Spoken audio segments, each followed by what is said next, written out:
call to order the April 2026 Parks and Recreation Advisory Board meeting. And we start with our roll call. Yes. Aaron Angel. Here. Scott Conlon. Here.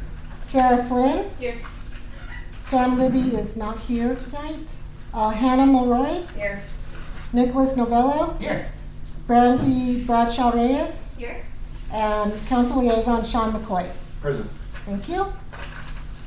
Great. Next is approval of the agenda, and I would recommend making a couple of changes to the agenda for tonight. We do have an absence. Ben is out sick. So my recommendation is that we remove the old business item, because that was supposed to be led by Ben, as well as the recreation portion of the annual reports, because that was going to be Ben's Yeah, as well. we just push those into next month and we'll add those to the agenda. Yes. Exactly. Is that sufficient time for budget purposes for the discussion? I think so. With that, is there a motion to approve the agenda with those amendments? No clarification? Sure. That's with 5A and 6B removed. 5A and the last portion of 6B, the last second line. There's the recreation is one part of the annual reports.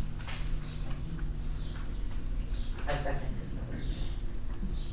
Yeah, okay, great. All those in favor? Okay, we're gonna stick with that agenda for tonight. That passes. All right, we're gonna move on to approval of the previous month's minutes. Were there any amendments, questions on previous month's minutes from the group? No. Just the If not, Make a motion to approve previous month's minutes. thank you, Sarah. Great, all those in favor? Okay, that also passes, great. We are gonna move on to public input to be heard. Do we have any for this evening? Yes. You have Sherry? You. Yes. Ms. I think you know the drill. Yes, thank you. Hi, my name is Sherry Malloy, 1632 Sherman Sherry. Way. I think we're gonna let you test our new system here.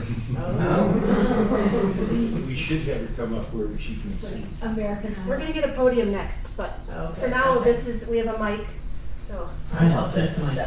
Okay, so Sherry Malloy, 1632 Sherman Way, thanks for letting me speak tonight. I'm actually here for the Bank Swallow update, and so I don't want to steal any of their thunder, but I am a member of Longmont Friends of Open Space. We are residents, some of you know, some of you are newer, residents with no agenda other than advocating for our open space program.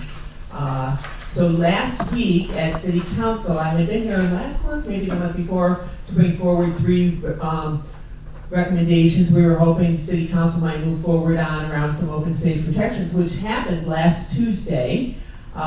They took a giant step forward to, and this is kind of post the distal toll land swap situation, where the previous council had heard from hundreds of residents who were against treating open space as flexible inventory, even for a well-intentioned cause, good cause.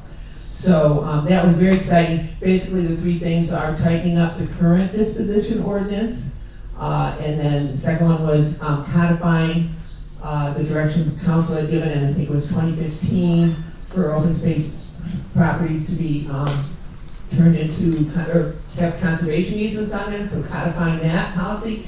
And the third one is to, they directed staff to come back with some language, all 3 of these have to come back to council for approval, to add open space to our charter, section 13.5 I think it is, that is, speaks to parks and water having to go to voters for any changes or dispositions to those properties and adding open space to our charter. So this would be going to the voters for consideration for a change to our charter, which would allow residents to weigh in on any future proposals around doing anything creative with open space. So it's not saying no to those things, it's just if those things came forward, then it would go to the public to vote for it. So that's what happened last Tuesday night.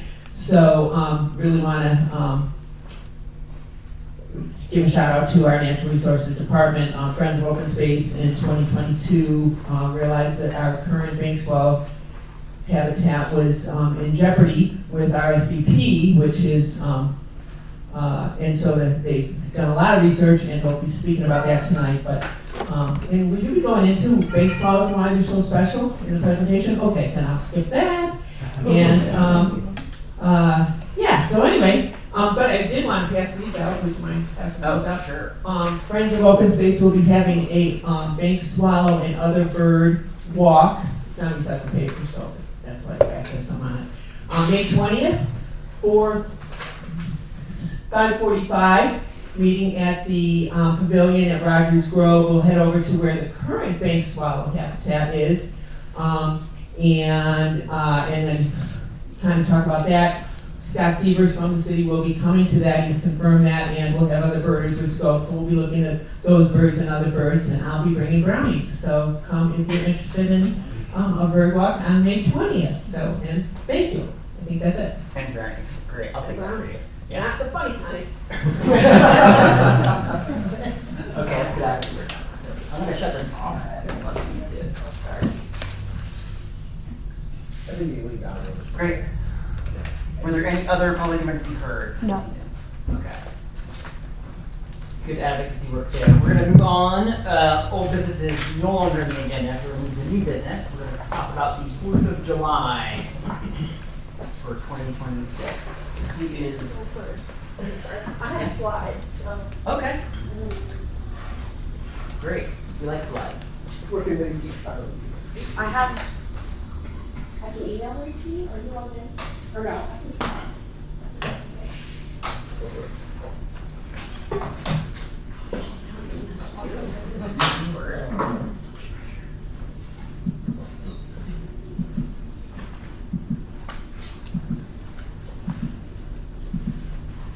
Is that someone's copy?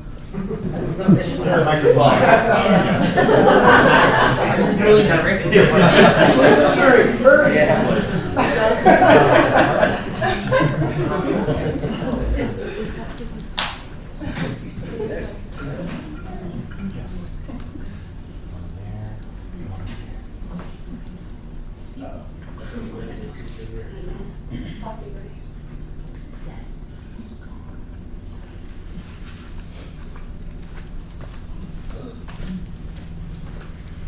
Well, in the meantime, if you can't go to the birding walk, I think you'd be in for a roadway treat. Scott Sievers is kind of one of the, I guess, I don't know, I would say one of the best birders, at least in Boulder County, if not in front of it, so. Our community's so lucky. Yes. So if you have the opportunity to go birding with Scott, do it. He's amazing. Can you make an alcohol on the fly? No pressure, no pressure. After puberty, it was all downhill. Okay. Couldn't do the bird call Love the anymore. machines, do the calls.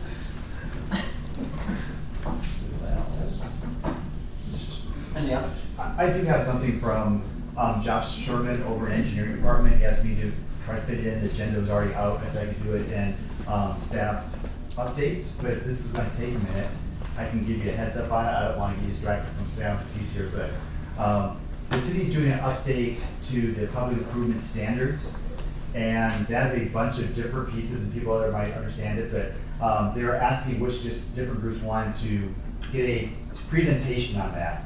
And I'm just gonna tell you, it can be kind of dry on some of that stuff, but because it has some of the, what we consider park improvements, I said I'd just give you all a heads up on what that really kind of entails and see if you want to have a formal presentation. It will be going to council, and public will be getting to hear about it, but when you think about parks, the items we're talking about parks for our standards is irrigation meter, vault, downsizing, sizing, and assemblies, winterization and assembly, drips to shrub beds, planting trees on a slope. So it's pretty detailed stuff for our contractors and the people we're doing work with out there. I do have some documents I could share with the group if you do that, but if that sounds at all interesting, Josh Sherman has said he'd be willing to show up at next month's meeting and do the full presentation on the public improvement update. So you think about that now when we get back to staff time. I was just trying to fill a little That was great. space. Yeah. It sounds like my grad work. Yeah, let's just go back to grad school. All right. With a little more money. And Hannah, do you know anything more about that? Are you involved with it? I don't. Okay. It's not related to like delegation of public spaces, greenways. No, it's just really as us working with our standards trails, or, requirements. It's all power Yeah. technical.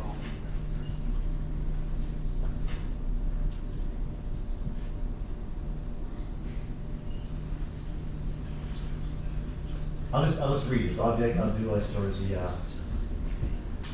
congressional sort of filibuster here. Sure. So we can do, Well so done. we think they include drips to shrub beds, drip to trees and landscapes, flush path assemblies, 2-wire remote controlled sprinkler valve assemblies, 2-wire brick remote control valve, grounding assemblies, grounding controllers, stake assemblies, concrete thrust blocks, tree planting on irrigated turf, tree planting in dry land, tree planting on slope, and tree planting in sidewalks, and tree protection. So that's what you'd be up for if Josh was giving his presentation. That is along with, actually, if we go back to his full email. That's the park side of it. They also do approve materials for city standards in other sections, which are more the streets and stuff as well. So there's actually 4 different sections, but 600 is the park related. Tree protection during construction or tree protection of I think it is probably. tree fencing? Yes. During improvements? Yep.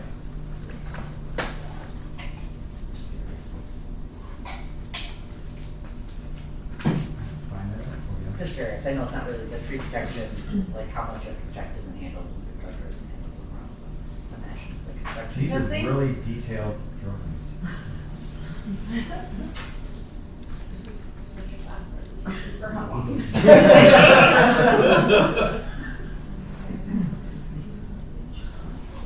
Can I ask if the other presenters are also like ready with their presentations?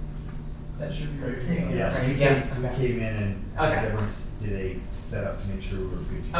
Okay, just so we have to do this each time.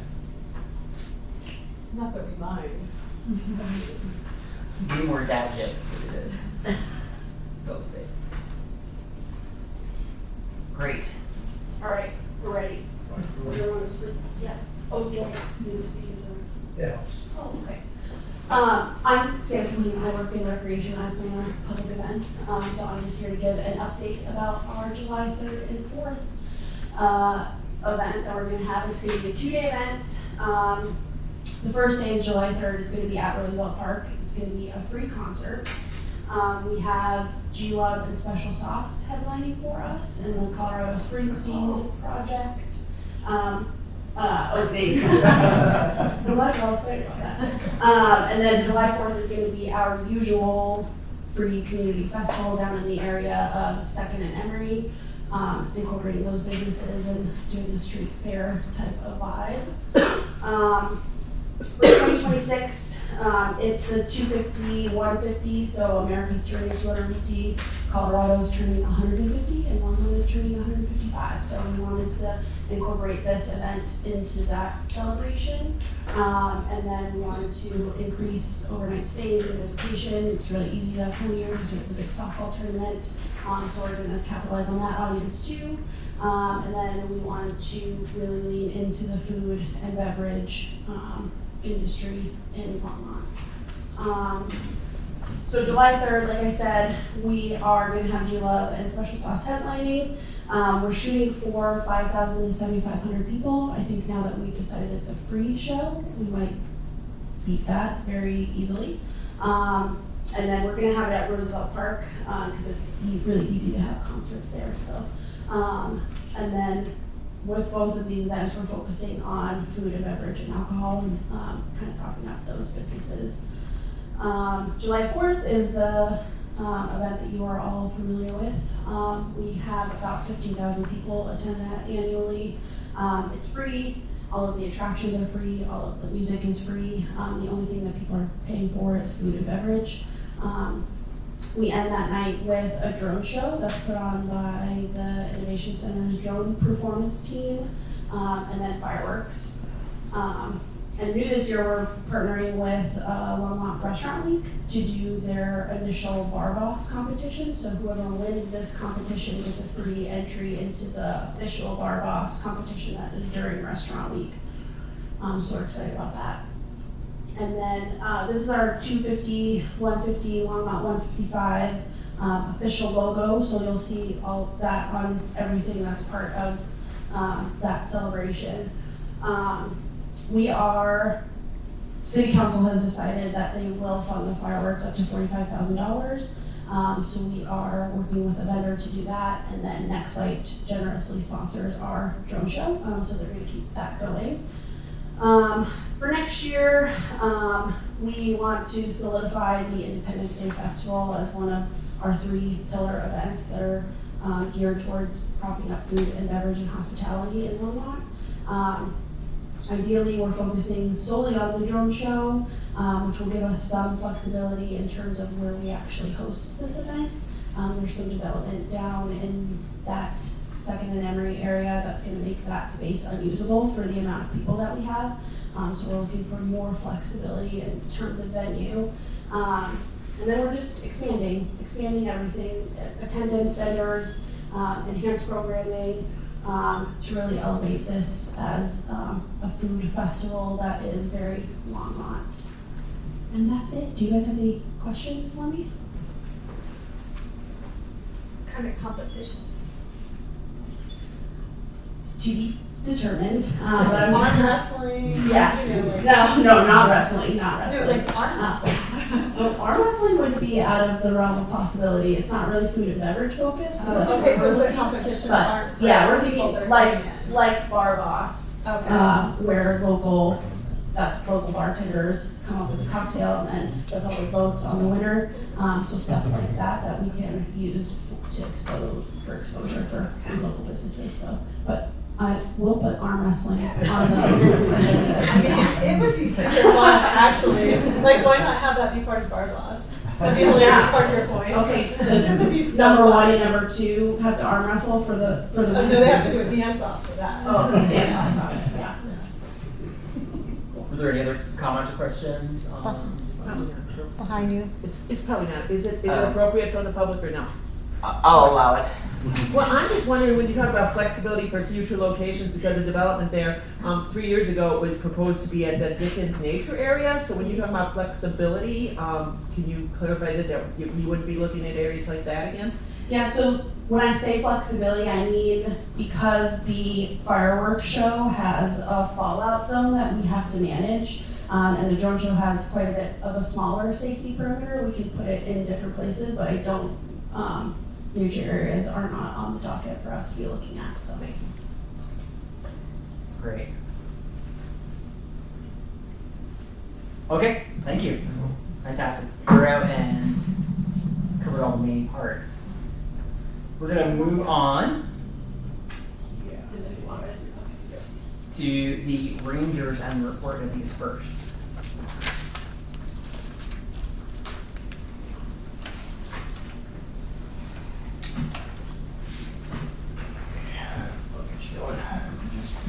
You can say this one every week.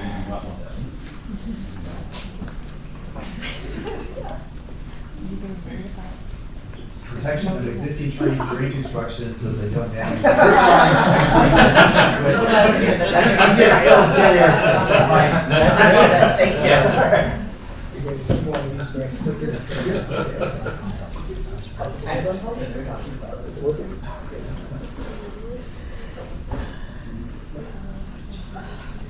There it goes. I think there's a little bit of lag sometimes. Okay, it's working. All right.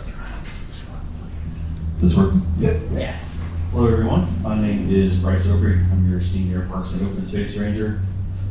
This July will be 5 years with the city, so I'll start to figure out what I'm supposed to be doing around here. So I'm going to present kind of what the Ranger program's been up to the last year and then what we aspire to do next year. So in case you have never met a Ranger before, have no idea what we do, I get that question a lot. Here's what we do. So outreach and education, talking to people is a big part of the job. I'm not necessarily a giant people person, but this job forced me to talk to people, so a little better at it now. That can be resource referrals, so talking to our unhoused population and educating them on what resources are available, to talking to kids about birds. It's a pretty wide range of topics that we cover. Resource protection is also a big one, so ANS inspections, that is aquatic nuisance species for incoming watercraft, so we're trying to keep things that you don't want in our waterways out of our waterways. Forestry prescribed fires, we've partnered with our forestry parks and open space team to do that kind of work as well. Code enforcement, obviously a part of our job, so whether it's a verbal warning, whether I just pull up in my truck and you stop doing the thing that I don't want you to do, all the way to a court summons and send you to go see Judge Frick. Then public safety, all of us are at least first aid, CPR, AED certified. There's some of us that are wolfers, wilderness first responders, or EMRs, emergency medical responders.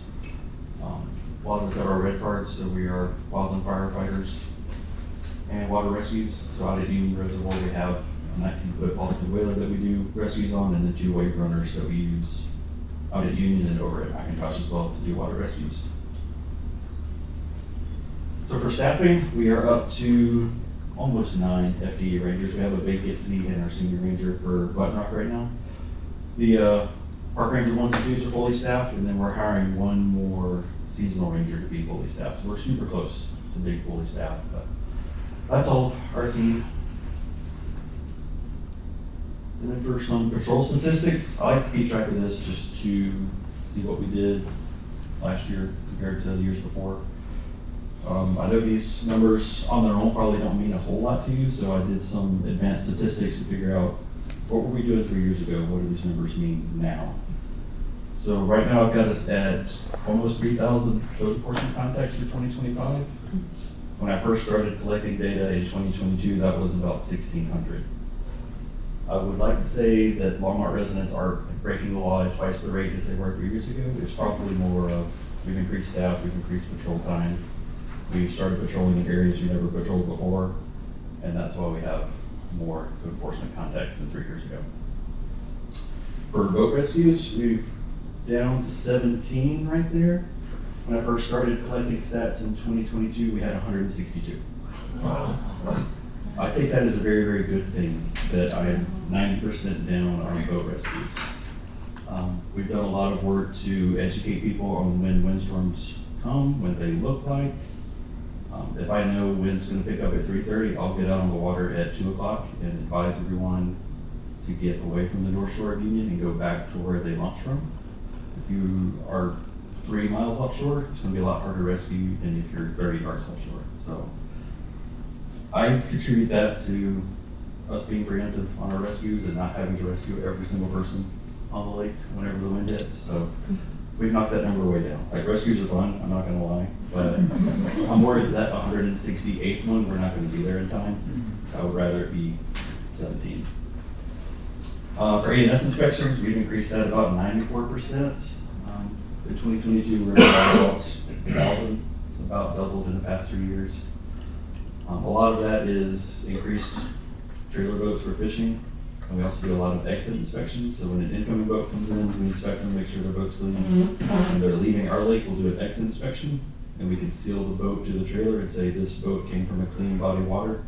Makes it really convenient for the fishermen at the next location they go to. So we've increased the numbers on that. Our boaters like it. It's good public relations for us, so that's why that number's increased.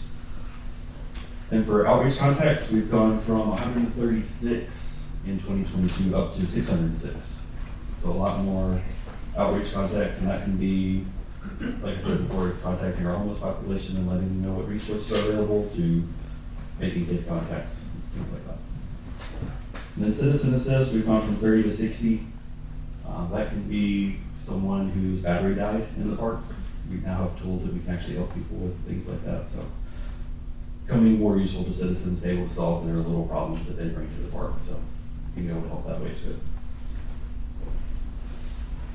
This is a map of all of our patrol points, EMS points, maintenance points all over the city. So you can see kind of the range of where we work, from Union all the way to the east, down to Sandstone, along the St. Brandon left-hand greenways, down at Clover Basin, up at McIntosh and McCall. That's kind of our main patrol areas.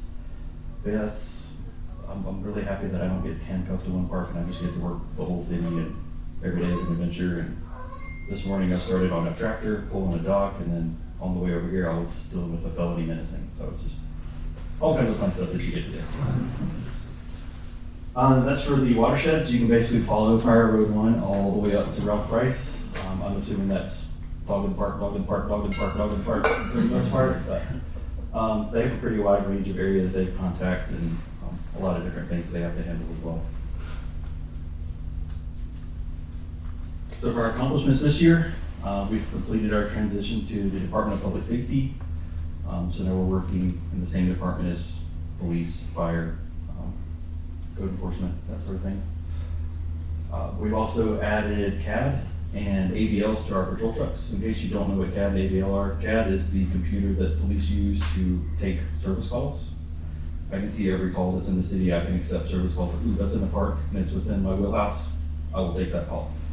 ABL is automated vehicle locator. So luckily, PD gets to work off of addresses a lot, so it's pretty easy to find them. I'm in the middle of an open space that's 300 acres. Come find me. The ABL will basically track my truck so that dispatch can see where I am and send an officer directly to my location. A lot safer. I feel a lot better making contacts in the middle of nowhere. At least someone knows where I'm at. So I feel a lot better about that. So for park improvements, we installed a jetty, a breakwater, whatever you want to call it, and a new Ranger dock that just got installed about a month ago. That replaced the one that got destroyed in a windstorm last year. So desperately needed. It houses our 19-foot whaler and then has an attachment at the end to house our jet skis, so both can be launched really, really fast. Replaced the playground slide and hand rings over at Union that were broken. Added some signage kiosks that have like the bag limits, all of the special rules for each part of the park that people really like. Replaced the swim beach vault door toilet and door frame that was desperately needed because people kept getting locked in our bathroom. That's no good. Added some lighting near the entrance and boat ramp because that lake can get very, very dark at 9 o'clock when we're trying to close up. So added some lighting for visitor and ranger safety up. Added some ADA upgrades to the fishing pier. We have a lot of ADA people that use that, so we just wanted to make it extra safe for them.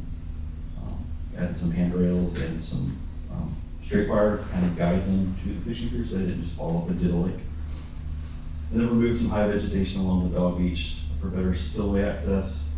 You probably know we're pretty low on water at Union Reservoir, so we're getting a lot of plants where plants that used to grow because there used to be water, so we're getting pretty good at removing vegetation now. And then for an open space, we added a loaner life jacket station over at McIntosh. Once I get signs put on that, I'll be able to stock it with life jackets so people can take it if they forgot theirs at the house.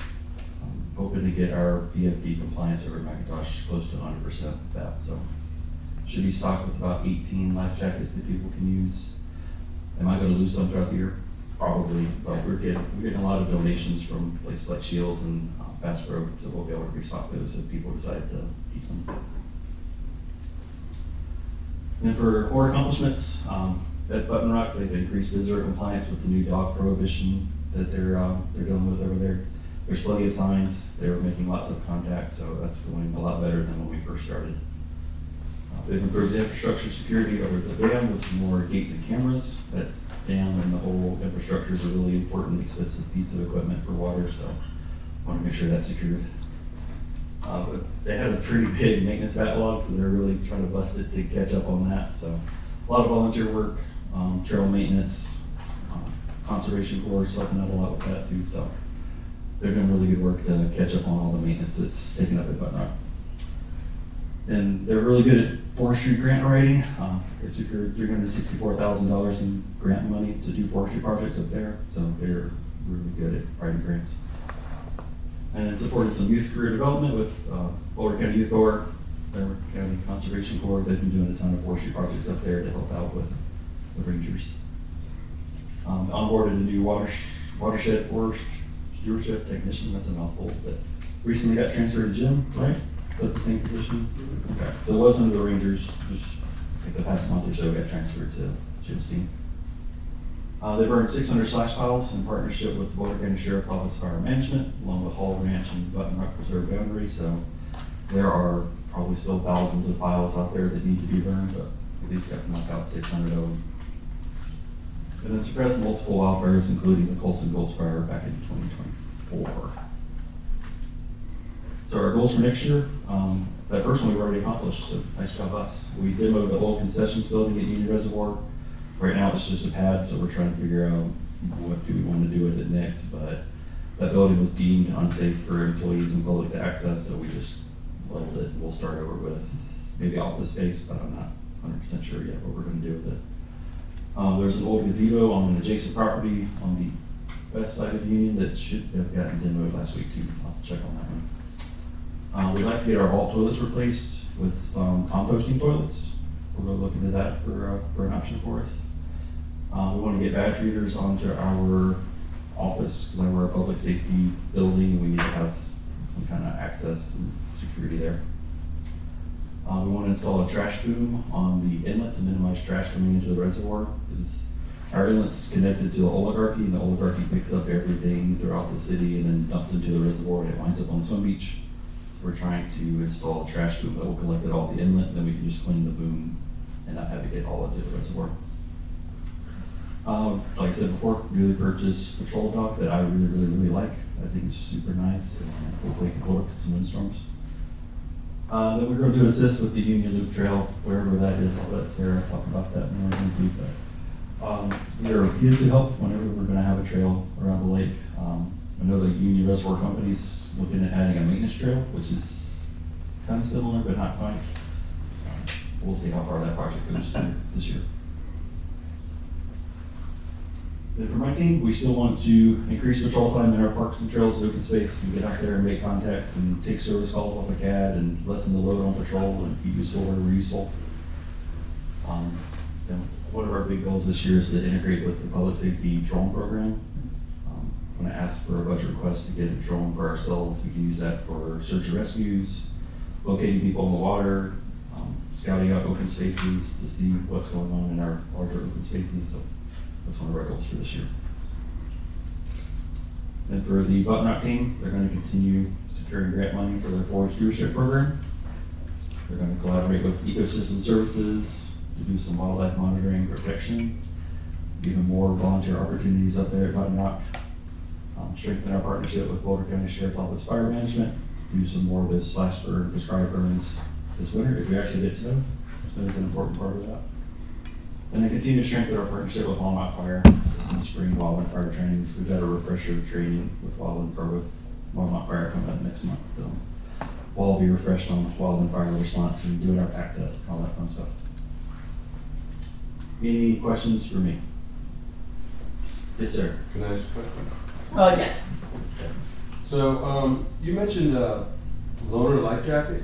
Yes, sir. Can you talk a little bit more about that? Like, did the city build that, or? We had a Eagle Scout build that as part of his Eagle Scout project, so he did a great job of it. It's on the Dawson Park side of McIntosh. Where? Yeah, it's a big box with a sign that will be able to hold 18 life jackets on a hook. So you open up the box, take a life jacket, go paddleboarding, put it back, and it hangs and dries. Open works well. This is the first year we're going to use it, so we'll see how that goes. And like you said, you're probably gonna lose some, but you'll get donations. It happens, yeah. I'd rather someone have it. Right. Safety. Right, For sure. right. And it's a model that other agencies use. CPW's used to work now. Okay. Thanks. Sure thing. Anything else for me? Scott, please. It's not really your review sort of question, it's just, we're getting Bicycle Longmont a lot of complaints about e-motos on the greenways. And Had I wanted to see if you today. could talk about how you address those. I'm a little limited on what I can do compared to a police officer. I can't really chase or physically detain them, and they know that. So I'm really effective at getting them to leave an area.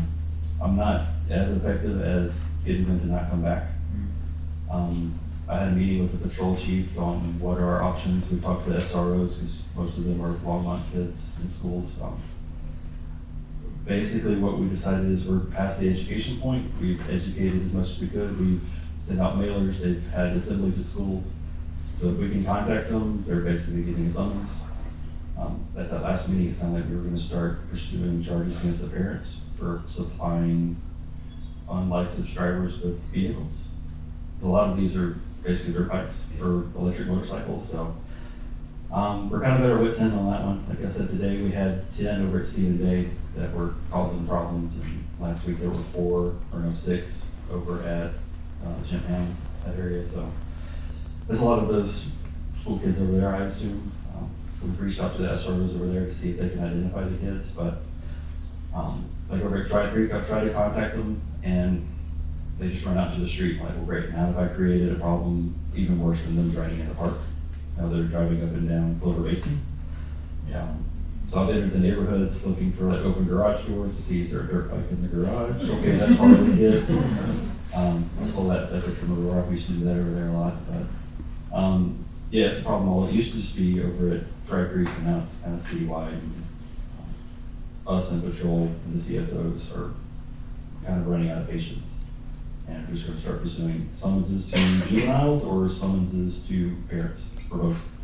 You mentioned it's a problem, you know, from the record. This is a problem statewide right now, so. Yeah, We they're have in a group that's everything, working so. with Boulder County in conjunction with state legislator, and I think we're trying to find something that is consistent across agencies too, to try to help with the education piece. And again, this is gonna be what level 1, what level 2, what a toy vehicle is, what a licensed vehicle is, and the state's trying to do some of that. So it's frustrating for everyone, but the state has asked us to go a little slow, so we're staying consistent with them. So we do have an internal team that's made up of the rangers and public safety and transportation is really looking into this, but also working with the state. Yeah, that's just a tough one. Because as soon as I chase them, now they're on the roadway and now they're going to get hit by a car. It's like, I would rather you just drive in an open space at that point, but trying not to make a bad problem into an even worse problem. It's definitely something we're focused on, sure. I just wanted to react here, just seeing such a wide scope of different types of projects being done by a small team. It really is impressive. I appreciate that. Thanks, what you're doing. I am curious about that you mentioned strengthened partnership with fire management. Do you think that effort has been successful in previous years? Yeah. You mentioned 600 plus, and you have thousands more to go. You know, what are we? I mean, obviously there's some grant writing happening as well. What do you think needs to change for us to get a real handle on that? If we could have had more snow, that would have helped a lot. Okay, well, I don't think the city council could help. We were ready to burn, we just couldn't burn under the conditions we had, so Okay. that kind of put a damper on it, but if they give us the green light, we get enough snow and no wind, we can really do some pile burns, but it's not a lack of support from Boulder County or anything like that. I think they've done a really good job reaching out to both Longmont Fire and Boulder County to get that partnership going. It's kind of mutually beneficial, both parties want those piles to get burned, so. Yeah. As long as the weather cooperates, we can continue to do good progress on that. Okay, thank you. Sure. Since you gave a quick plug to the Rangers, because the Rangers, Bryce mentioned, have been moved over to public safety, which I think adds a bunch of new tools for them. It does help with some of the safety issues, some of these larger enforcement issues. However, with parks, open space, Rangers being on public safety, it can be really easy to jump into another silo. Bryce and the Rangers have done a great job of staying connected with this group, making sure they're keeping us updated, coming to our staff meetings. So they jumped on another group, but they've almost doubled their meeting time, trying to make sure that they're staying up to date and doing presentations for us and other boards too. So I want to say thanks to the Ranger group for continuing to stay plugged into us as you make some of those transitions. Yes, sir, no problem. Awesome, thanks for your time, I appreciate it. All right, You next. next up, open space.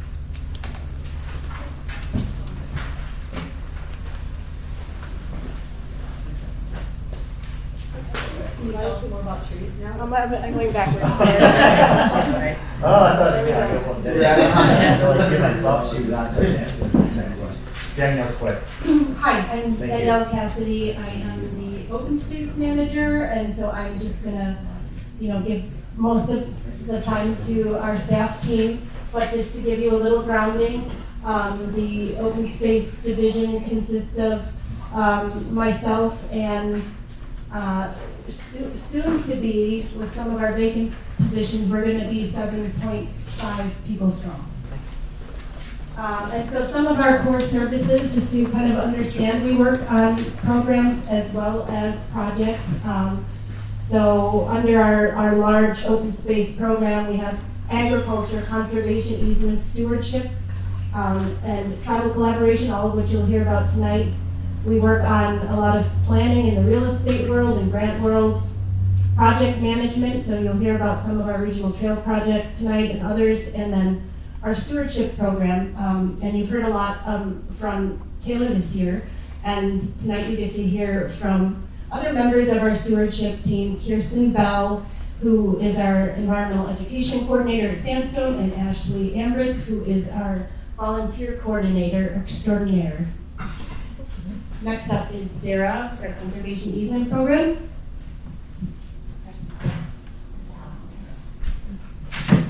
Hi, I'm Sarah Kreja. I'm a project manager at Open Space, and one of my roles is to manage the conservation easement program. So the city manages about, we hold 43 CEs over privately or Boulder County owned land. This year we monitored 15 properties for a total of nearly 800, or a little over 800 acres. So a lot of these properties hadn't been monitored in a long time, so it was good to get our eyes on them. And there was only one property that was inconsistent with the terms of the conservation easement, and that was due to the abundance of noxious weeds. So we're working with that property owner to try to resolve that. And then we also do amendments to conservation easements. This year, or last year, we did 2. So we did the Hayes Conservation Easement, which is a privately owned property east of Sandstone Ranch. So we worked with the landowner on that one to amend the CE to allow us to put in the trail across the northern boundary of their property. Because the way the CE was written, it only allowed the landowner to grant right of way for streets. So we altered that language to also allow it for this trail that had been envisioned for 20 plus years. And then we also amended a Wood Meadows CE, which again was privately owned. That one we co-hold the CE with Boulder County. So it tightened the agricultural, the type of agricultural uses that the landowner can do on the property, and it also adjusted the water rights. So it allowed the landowner, it's a privately owned land, I think I said that, but it's a small agricultural family too. So they were allowed to shift some of their water to another property to make their overall ag operations a bit more successful and efficient. And then we also place conservation easements on newly acquired open space. And this year, or last year, we acquired the Bigelow open space, which was a little missing piece of the puzzle south of Sandstone Ranch, because it's surrounded by, on all sides, by city open space. So we placed a CE on that at the time of acquisition, which is in alignment with previous council direction and also the open space master plan. And we dedicated that one to Boulder County. And then we also review conservation easement deeds throughout the year, just to ensure that city projects are in compliance with the terms of the CE, especially on our nature areas, a couple of which do have CEs on them. And then we also are reviewing the legal descriptions of some of these CEs have been in place for a long time, and there were either some typographical errors or things have changed since. So we're working to update those accordingly. And then I also manage a couple of the regional greenway projects. So I know I've talked a lot about St. Vrain Greenway Phase 13 because we've been doing that one, and that one started design in 2022. So in May, we finished design and we finished the right-of-way acquisitions, and we were able to start active construction at the beginning of this year. And it's expected to be completed in May of 2027. And if you've driven down Highway 119 and by just east of Sandstone Ranch, that's my fault. David likes to remind me there's some traffic shifts on there, but they're working on an underpass there, so that effort is getting underway. It is so cool to see coming in every morning though. Yeah. And then I also, the County Road 26 multi-use trail, that's just to the north. That's also going to connect to St. Vrain State Park. We finalized design in 2025. We also, in coordination with the oil and gas program here at the city, we removed a gas pipeline that would have been in conflict with the trail, so we got that out of the way, which is also a goal of City Council, is to remove those inactive gas lines. And then earlier this year, we also moved an irrigation pipeline on the city's Turner open space that would have been, in conflict in terms of, it would have been directly under a concrete trail. So we moved that just in the foresight that if we ever need to make repairs, it'll make it much easier. And then I've also been handing this off to Engineering Services. They're gonna lead this through the first phase of construction, which will go from along County Road 26, from Union Reservoir on the east side to County Road 7. And then subsequent phases of construction, we're working with Ball County and the towns of Meade and Firestone to seek additional grant funding.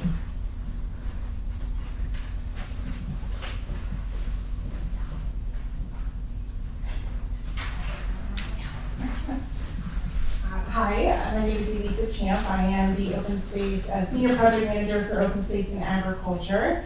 I need to be here actually. So as you can probably tell, we wear a lot of hats in the Open Space group, and one of my hats is also a Trails Project Manager like Sarah. I'll be the lead on the St. Vrain Greenway Phase 12 portion, and that is very excitingly the final stretch for the St. Vrain Greenway for the city of Longmont, responsibility at least. That one will be connecting from Golden Ponds to Airport Road.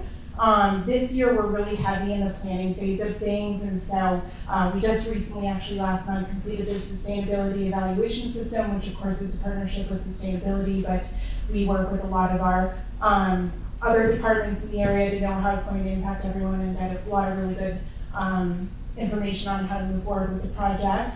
So that's something we'll be using throughout the entirety of this project.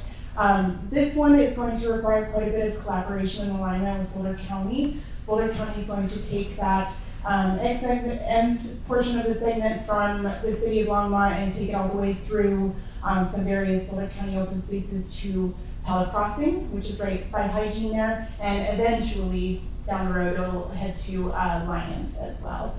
With that collaboration, we want to make sure that we're connecting in terms of funding and outreach to the public, and have our planning in line. There's a really great regional grant opportunity that we're hoping Boulder will be able to seek out with us, and that's the regional grant opportunity through GoCo. So the other category is the agricultural program manager. Just for a quick snapshot on open space, agriculture on open space properties, we have 13 properties which have about 1,400 acres of arable land on them. There's 2 properties in there that we do share the ownership with water on. On those properties, we have 10 lessees who currently hold leases with us. They're fantastic folks who are generational farmers. They've been stewarding the land for decades within their families, and then they have local farm operations where they do keep everything here within the, at least within the county, if not within the city itself, which is wonderful. We also have 4 houses on those open spaces. We lease 2 directly to tenants, and then we have 1 that was previously leased through the Housing Authority and 1 that is also currently leased through the Housing Authority. We have 17 entities, is the best way we could put it, for water shares. That is land that we, water that we purchase with the land, and then it stays with the land. So those are typically ditch company shares, but we also do have CBT units and a couple of other various holdings. We have 6 crops here, but it's kind of a mishmash of things because some of those crops include silage, which is the corn or the sorghum, and then the hay mixes, and we also have winter wheat, alfalfa, sugar beets, which is kind of fun, and then that goes way back historically for Longmont, and a little bit of barley.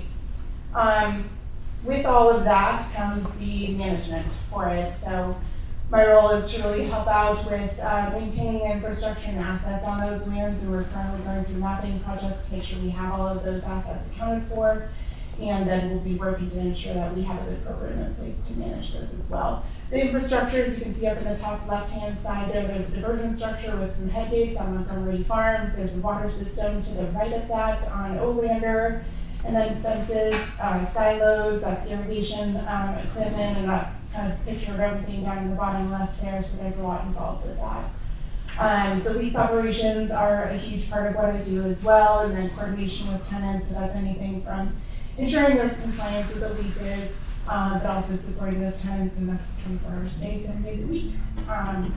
Then we also work well with our oil and gas group.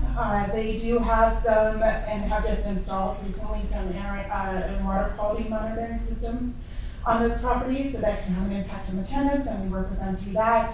And then our ecosystem management group, we work with them as well in getting into those areas and ensuring that they come into compliance with the disturbance and reclamation after the operations are complete. We have a wonderful water efficiency projects program going on with the agriculture properties, and that's really the goal to transition from surface irrigation, like flood irrigation, to overhead systems. Some of the pivots that you'll see out there. It really helps with reducing the runoff. A lot of people say it saves water. It does not save water. It just puts it very precisely where it's supposed to go so that we are ensuring that we are using all of that water. So we reduce runoff, we reduce the amount of contaminants that can come into the system, and we really put the water on the plants so that they can have the best chance and do best for our plants. So review of our program, we have, speaking on water efficiency projects, we did complete the double 6 center pivot, which is up by Highway 66. I believe that center picture on the right is a picture of the pivot system there, if you can see the tiny little system sticking out in the middle. And then the Sherwood lateral, which is way down to the south, south past Ken Pratt, we also completed just this month, actually, which was very exciting. So we do have about 4 more properties to go with tenants who have shown interest in transitioning to these overhead irrigation systems. It is a combined effort because they do have to put a little bit of effort in as well. We, through our capital improvement program, do pay for the infrastructure, but then they put in some of their own efforts to be able to have the equipment in place. And there's some wonderful grants in place for those as well that we help them kind of move through. So there's the 4 properties we're hoping to do next year and this year and the years beyond. In addition to that, we're going to be doing our strategic plan. That is an effort that we have already started. We have a pretty decent high-level outline in place, but we really want to nail it down to know what kind of budget we need moving forward to support all of these lands, all of these tenants, and keeping everything up to date and keeping it in the water too. Our deferred maintenance program, we were really able to tackle this year. We actually went through all the deferred maintenance that we have in place that we knew about, and now we're moving forward with additional things that we can take care of with these agriculture properties. The top right corner, you can see one of our houses was in dire need of a new roof. This is one of the oldest houses that we actually have on the open space properties. And we were able to do that for the tenant there, which is wonderful. There was some significant waste dumping that you can see on these bottom 2 pictures here, and we were able to get those out of there, but then we also had to do some gates and some locks to ensure that these things didn't continue to happen. So those were on the double 6 Millelander properties, among many, many other things, just trying to maintain some of those lateral ditches that may or may not be concrete, putting in new structures such as a diversion structure in there, and generally just making sure that they have what they need to continue to do their operations successfully. Another huge piece for us was the trees on the open space property had never been previously accounted for, so they were kind of a gap in our tree maintenance and inventory system. So we were able to work really closely with the city forester on collecting an inventory on those, getting them all marked down, and then setting up a 2 to 5 year maintenance cycle for those trees, which is fantastic. And then we were able to go ahead and move forward with taking out all of the hazard trees that were in those areas. So it was a great year for us, and we're hoping for many, many more. Thank you.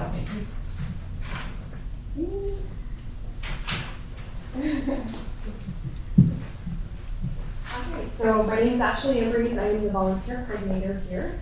So this slide here is just showing some statistics. I'm not going to read all of them off for you, but I will show you some notable increases that we have had this year in particular, which is going to be our community partners. We went from 25 to 36 this year, which is huge. We're able to leverage more resources and in turn reach different parts of the community that we haven't been able to reach before.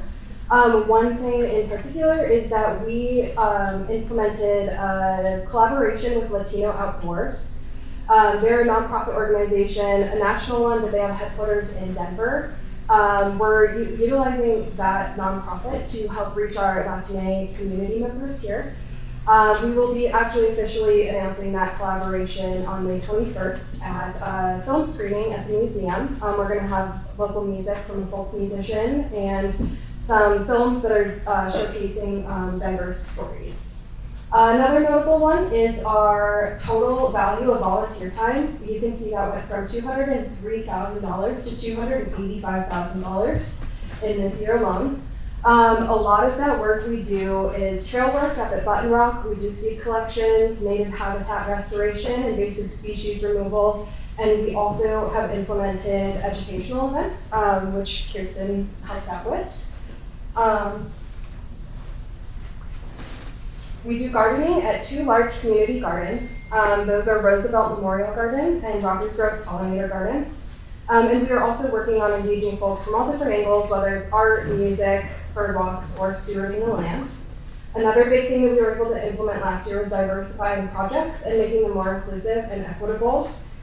We did a choke cherry planting up at Button Rock with Harvest of All First Nations. That was huge because we're trying to get a good source of choke cherries here so we can take them up to the reservation, and they utilize those for ceremonial purposes. And then another, oh no, you can go back, sorry. You want to stay? So that's first slide, yeah, you can just stay here for now. And then also last year with diversifying projects, we implemented a project called The Walk in the Woods, which was celebrating Hispanic Heritage Month. And we took folks up on a plant walk up in Button Rock, and we're just showing them, some culturally significant plants, trying to connect them to the land here, because a lot of folks are homesick, and it's really nice to connect folks to the land in that way. And then the next slide here, we're going to talk a little bit about Sandstone Ranch, and I'll pass that off to Kirsten. Hello, my name is Kirsten Bell. I'm the Environmental Education Coordinator, and I'm mostly out at Sandstone Ranch. And this is a brief overview of what we accomplished last year. We have about 45 active volunteers. Total volunteer hours were about 1,800 hours. The majority of that time went into field trips, which we have, we had 35 field trips. We're going to have more this year, I think. Most of those students are from St. Vrain Valley School District, 2nd graders.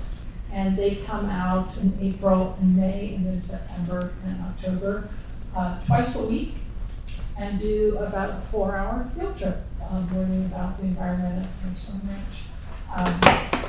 And then I also coordinate other community programs. So total programming, we had 75 community programs. That includes Nature Fridays, which are basically nature play dates. We had concerts last summer, 3 concerts last summer. We have Astronomy Night, which is super popular. And we have occasional lectures. We had some ranger programs. And overall, we had about 4,858 people come through Sandstone Ranch. So. And I'm going to talk specifically here about Indigenous relationships and stewardship that we implemented last year. So we have actually an ethnobotanical garden planting that we implemented at Rogers Grove Pollinator Garden. We collaborated with Wildlands Restoration volunteers for a bilingual youth and families project. We were able to tie together low water and pollinator habitat goals and add an interpretive element, which included Indigenous history and traditional ecological knowledge. And we also did a choke cherry harvest in partnership with Northern Arapaho Tribe and the Wyoming Food Bank on Wind River Reservation. We collected 400 pounds of choke cherries and cleaned those. We were able to take some of those fresh choke cherries to the Wind River immediately for ceremonial use. And we made the rest of that into choke cherry jam and delivered that to the Wind River Food Bank for distribution. That went to homebound tribal elders and food bank community beneficiaries. Another thing, actually, I did want to talk about here is last year I got to go to the inaugural conference that was Indigenous Connection Summit. That was really amazing. There was over 30 tribal historic preservation officers there from different tribes all over the country. It was really amazing getting to hear from them directly about what kind of work and programming they want done in our community. And then also we sponsored the Longmont Indigenous Peoples Day event, and we continue to plan to do that in the future. Oh, and then also, there is one other thing, sorry. I am chaperoning the Sister Cities Exchange going up to the Wind River Reservation this year, and I'm really looking forward to continuing to build those relationships. So for some goals next year, or this year, is just some general program upgrades, email and website upgrades. and trying to improve our bilingual accessibility and culturally responsive programming. We have a new Backyard to Backcountry program, which is a bilingual family program. We have 2 events a month from May through September. This is designed to make outdoor recreation and stewardship more comfortable and accessible to folks who may have not had that opportunity before. This will all culminate into an overnight camping trip. We are also hiring a new position, which is going to be part-time, 3-year term that we will split with children and their families. And that is great. For Indigenous relationships going into this year, we are looking at doing a multi-day choke cherry harvest cleaning and community and educational events. This is going to be in partnership with the Northern Arapaho, Wild Grand Restoration Volunteers, Community Fruit Rescue, and Cool Boulder. We're just going to be kind of expanding what we did last year, and we're going to have folks from the Wind River Reservation come down, participate in the stewardship with us, and we're hoping to make this an annual opportunity where our staff can meet with tribal members in person. That's perfect. Yeah, not the best slide turn. And just to wrap up, these are some of our overall goals for the open space program in 2026. We have goals in our various areas, which people have hit on, but one that's coming up soon is the interpretive signs being installed at Button Rock. We'll be installing 8 interpretive signs later this year, probably June, and they will interpret various aspects of our preserve, so we're really excited about that, from ecology to Indigenous history and looking forward to past history of the preserve. And that's it for us. Great. Oh, well, I guess questions, yes. Any questions come through? I'm looking at here because I feel like maybe you have something on this to review outside. Yeah? Okay. Hey, fine. Maybe one question. Thank you everyone for presenting. This was great. Really thorough stuff. One question I have is specifically on 2026 goals. You mentioned the open space master plan update. My understanding is that you require budget to work on that. Am I misguided on that? Tomorrow night, in the appropriation ordinance, will be the first reading, and we are including the ask for the open space update in that. So we will be at council on the 14th and the 28th for that appropriation. Does that answer your question? It does. Yes. Thank you. I was going to ask a question on the comment, like the later during packet updates about that, about the appropriations, that was going on the 14th and 28th, so we get the budget approved for the appropriation approved. I assume you have to go out for RFP for a consultant to do it, gather a team, and all the things that are involved in that. What do you think would be like a conservative time frame to actually take off that money? Fall. You know, it's.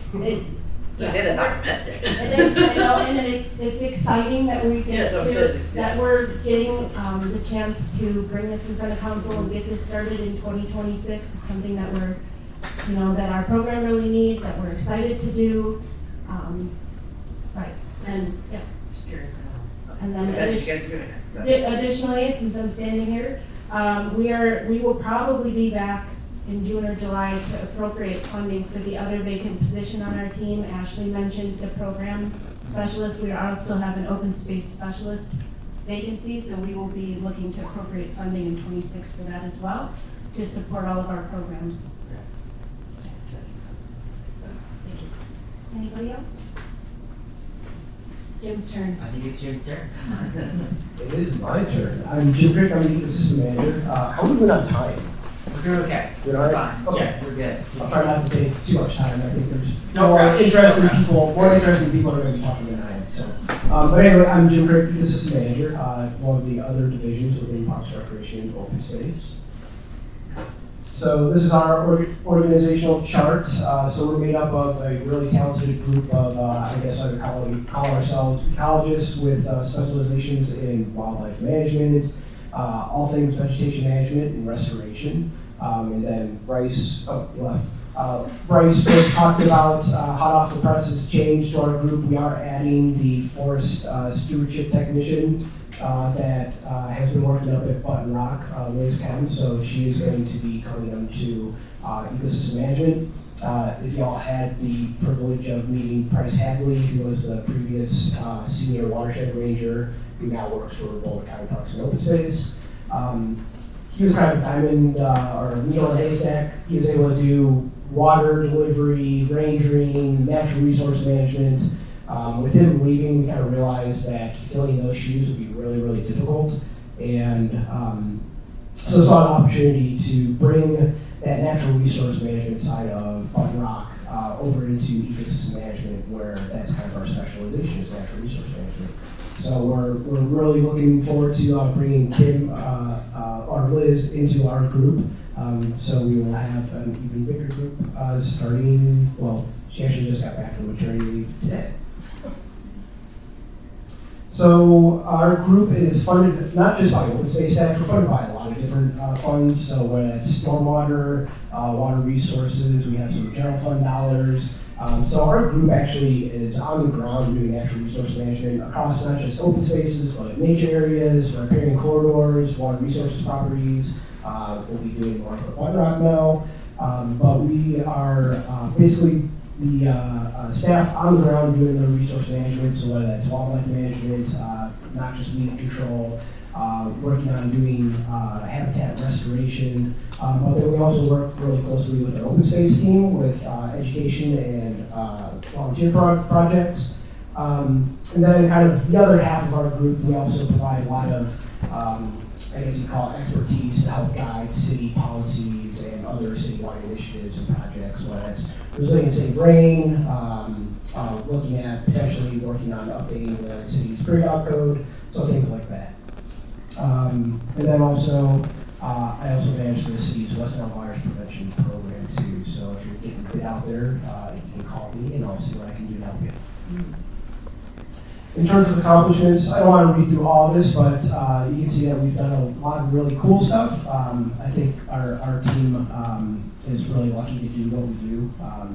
It's really fun projects. You'll see that there's some projects that are highlighted as light blue. So I mentioned that we'll dive into those projects specifically with the rest of our staff here. So I don't want to take up too much time so you can hear about these really neat things that they're working on. Yeah, and like I mentioned, working on public outreach too with the open space team and starting to get into some more restoration planning. In terms of our goals for this year, I want to highlight mostly out of this slide that I've mentioned that we have a really talented team. We've got a lot of people on my team that are way smarter than I am and have advanced degrees and a lot of really cool ideas. So we're really proud to be kind of based in science, and my team has really taken a lot of initiative to try to find new ways of managing our natural resources that might be a little bit more outside the box. You'll be hearing from staff about how we're using goat grazing to do some veg management. We've got some staff that are working on new ways to try to improve our propagation of native plants that we can use for restoration, looking at new ways to monitor our wildlife. So they're really, really just impressive groups to me, and I hope to you too, with their ability to not just continue kind of best management practices, but kind of push boundaries on what those best management practices are and find new ways of managing our natural resources. So with that, I'll hand it over to Matthias, one of our wildlife biologists.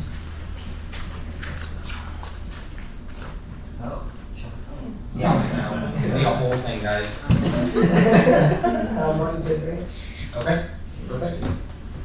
So as Jude said, my name is Matthias Kina. I'm one of the wildlife biologists here with the city. I've been here about 4.5 years. And I'm here today to talk to you guys about bank swallows. So a little bit of background on bank swallows. They're kind of the star of the show, at least for this project. So they're small aerial insectivores native to Colorado's lower elevations. And an aerial insectivore is a species that derives most of its food from flying insects and catches insects on the wing. So within Colorado and through all of their range, they nest in highly social colonies within vertical cut banks generally along natural river systems, and they have a pretty specialized nesting niche. They need a special mix of sand in order to excavate their burrows on a yearly basis. So conservation status, bank swallows here within the United States, as all native birds, are protected by the Migratory Bird Treaty Act.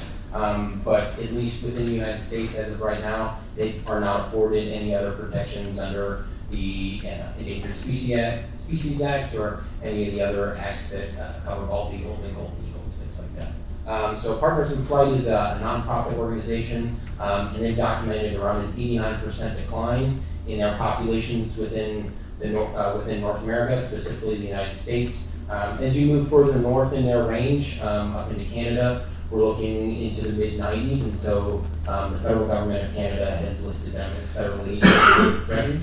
And so a lot of good research comes from Canada.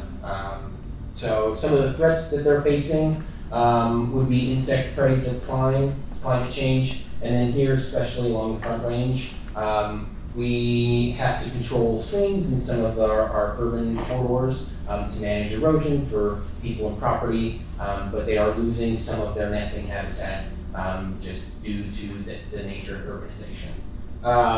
So to jump into our situation a little bit more, on the right you'll see a picture of the Rogers Grove colony. So if you go on the bird walk, this is the colony that you guys will be taking a look at. In 2013, if you guys were here, the city suffered a massive flood event that did millions of dollars worth of damage. And in response to that, I'm sure you guys are familiar, the city initiated the Resilient St. Frank project to help protect people and property in the next 100-year flood event.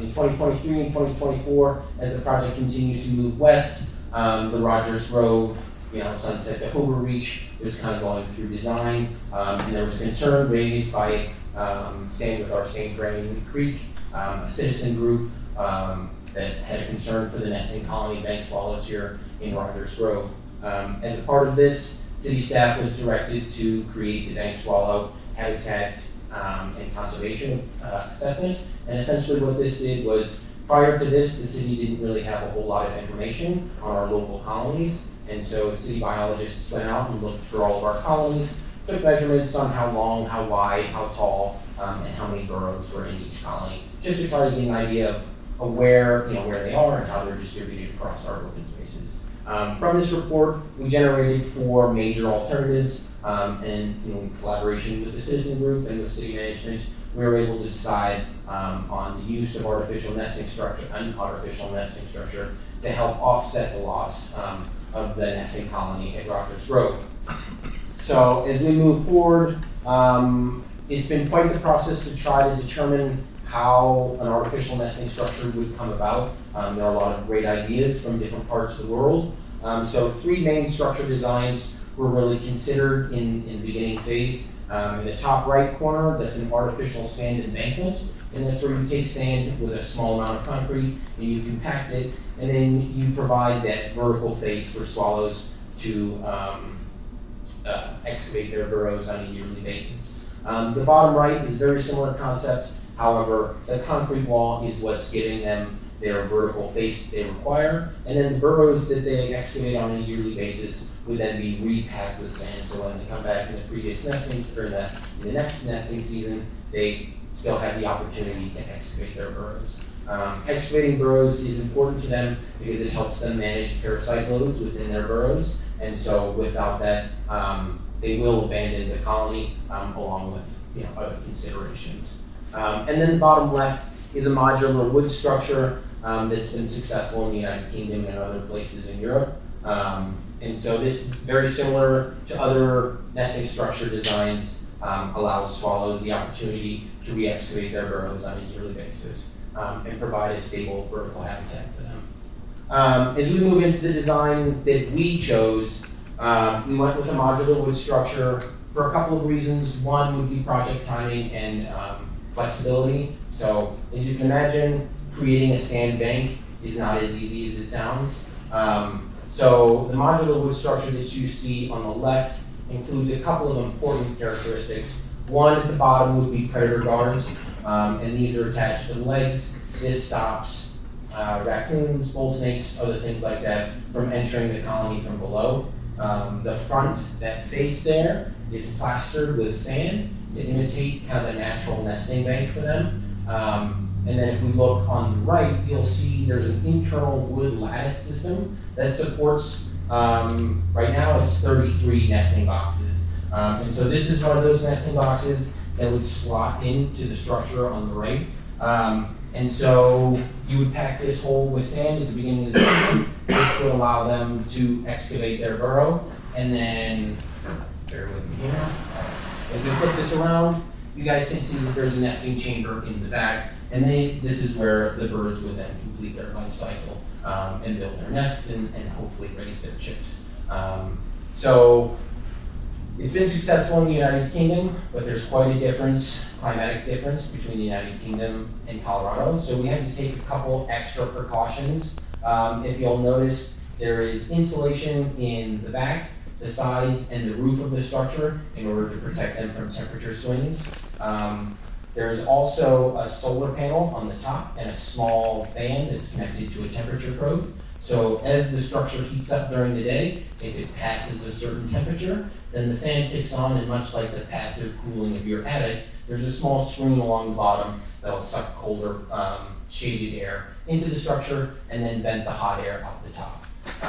On top of that, we have plywood that's attached to the side of the structure and functions as some solar shielding. And so this is another way for us to protect them.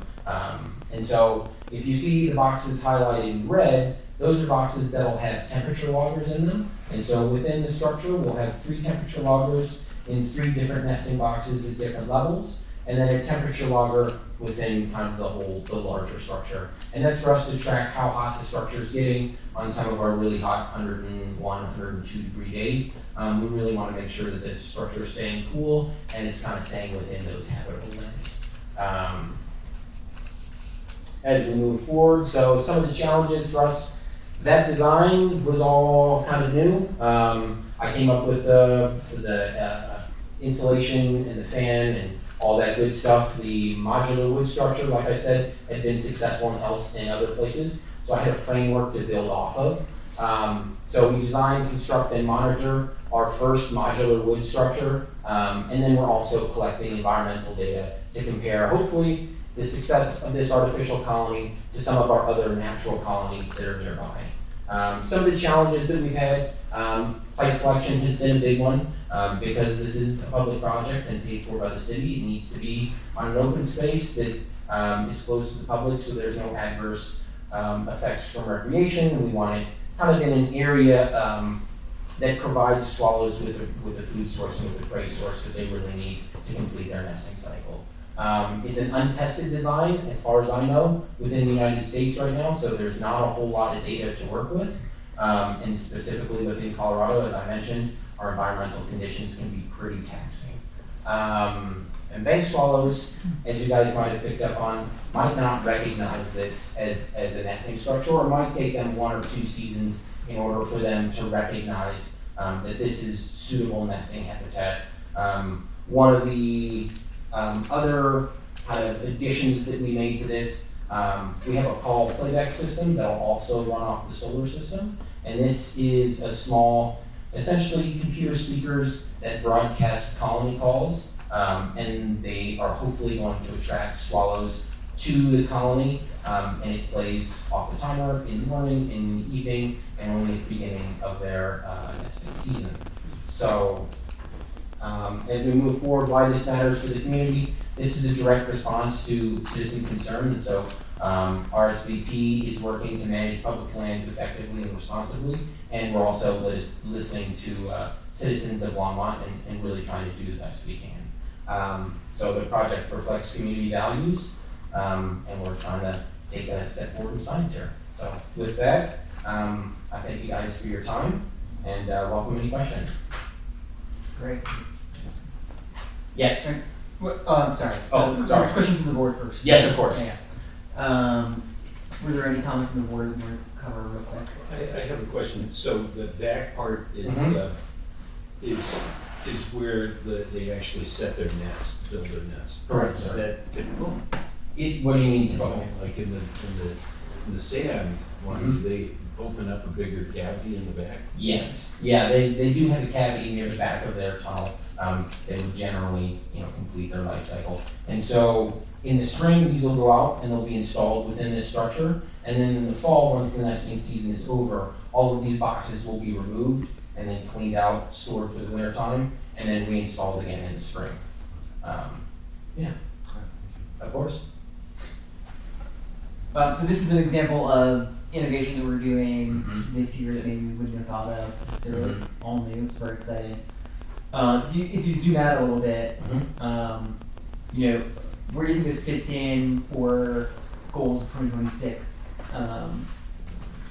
Help me understand a bit more about where do you see this playing out? Is this one small component of a broader effort for other species like the As well. Yes, thank you. So typically, our group is looking, we'll call it ecosystem management. So we're trying to take more holistic approaches to our management of all the habitats, but occasionally we do get, particularly, rare, threatened, sensitive species like the bank swallow that will put a little bit of extra effort to try to manage those species in particular. So bank swallows being, a declining species, and particularly with concerns from our residents that recognize how special these species are, we really wanted to put the effort to make sure that we're doing the best that we can to conserve those species that are special to our county and the city. I think that's really evident here, the level of that we'll go to find a solution for this, right? Yeah.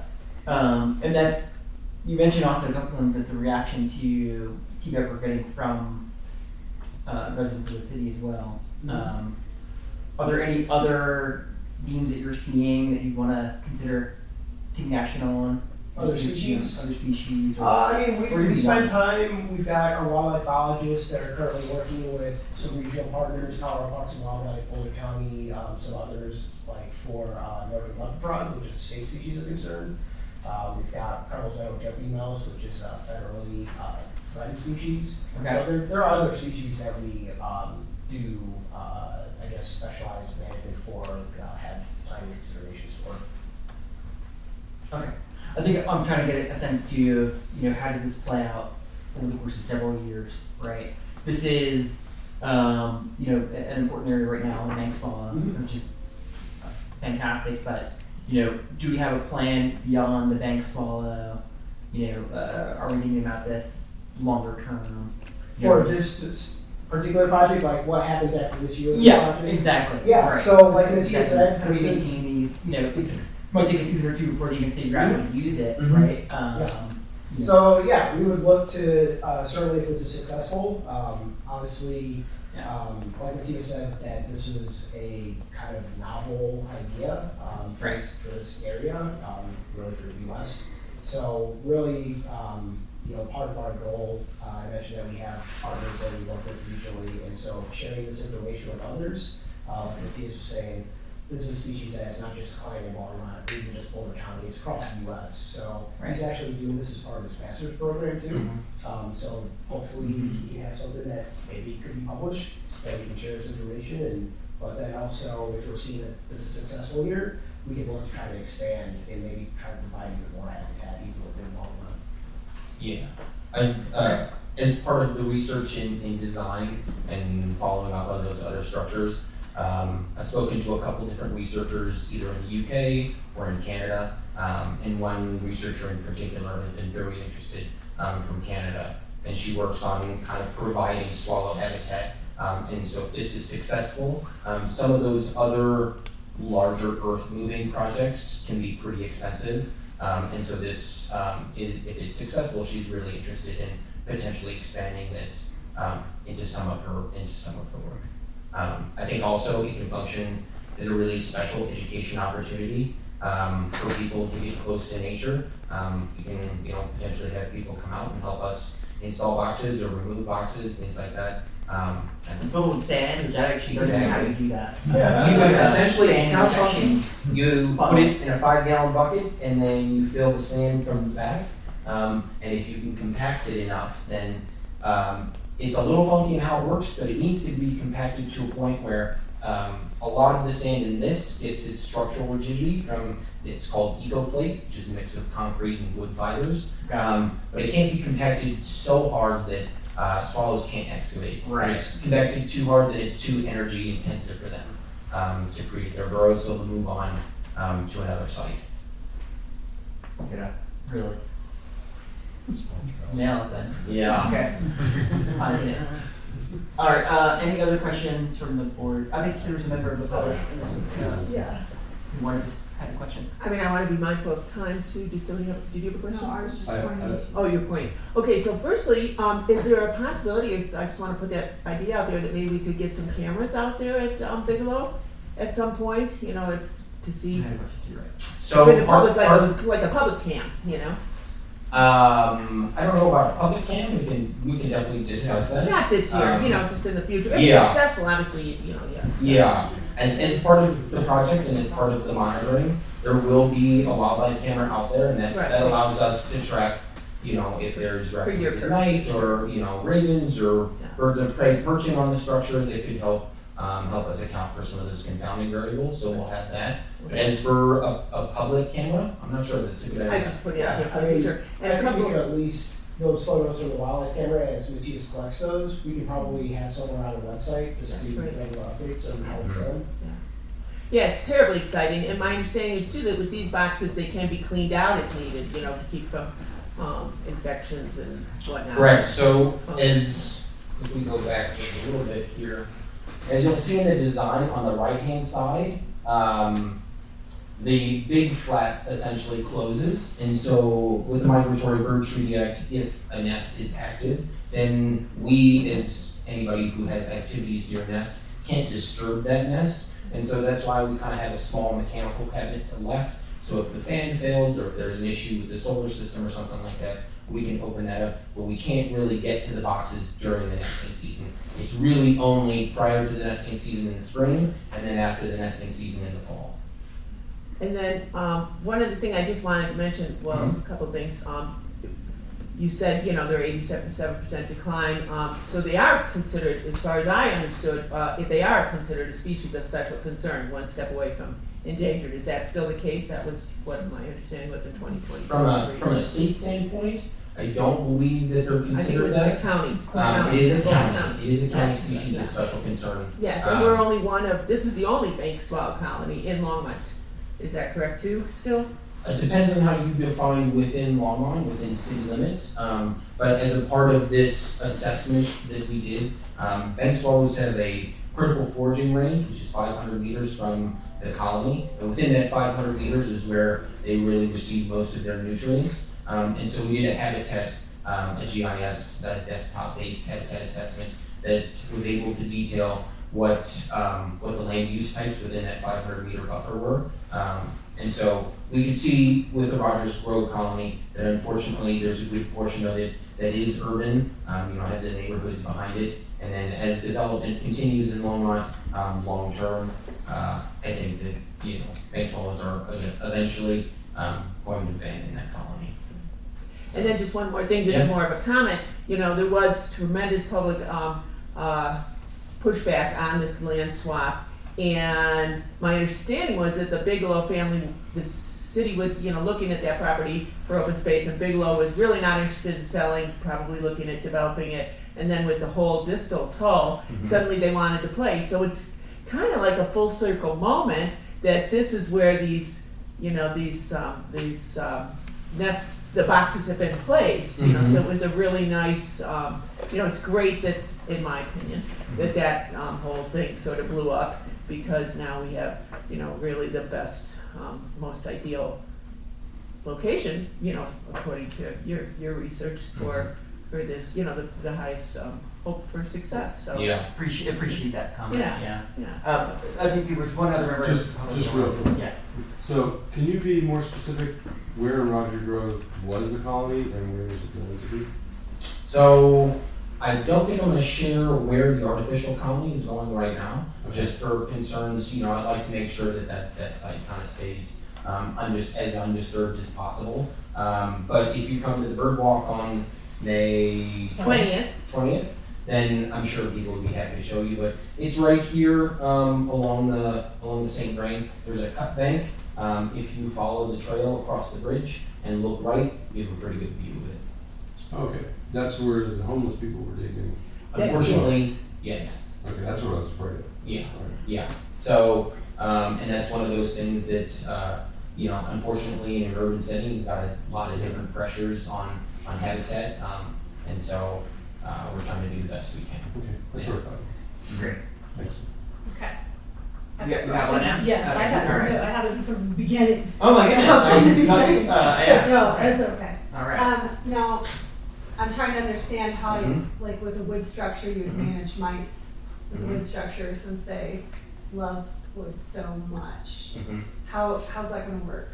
Like, I know you're gonna take it out, but like that doesn't get mites out, but Mhm. that we're still happy to be enough. Yeah, I think mites are a natural process, or a natural part of bank swallows kind of ecology and breeding cycle. So I don't think that we ever will get them out fully. The gentleman that I spoke to in the UK, the community group that I spoke to, has had 4 boxes out for at least 3 or 4 seasons now, and they've been successful every season. And they haven't seen an issue with mites yet. I think that that's one of those challenges that we'll have to conquer is if things become successful. And it'll just, Yeah, it takes like- some creative problem solving.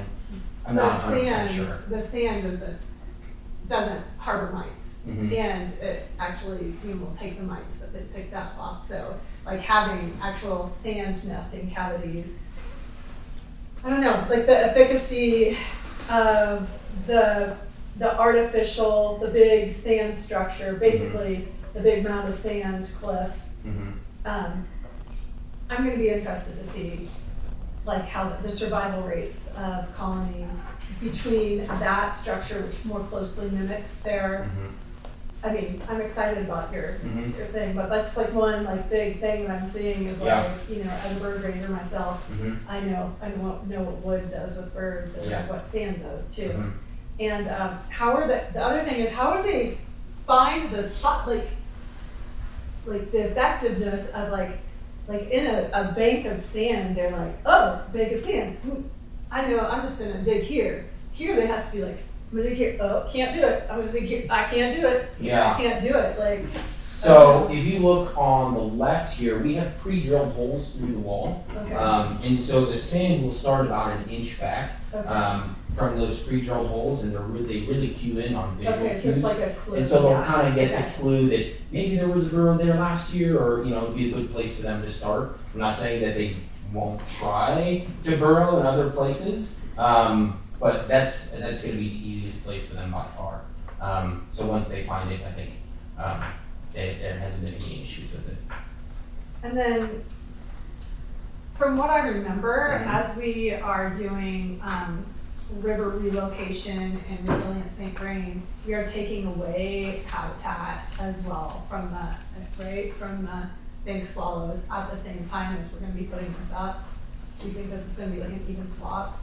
So this structure is actually already up. So the structure went up prior to the construction of our SPP.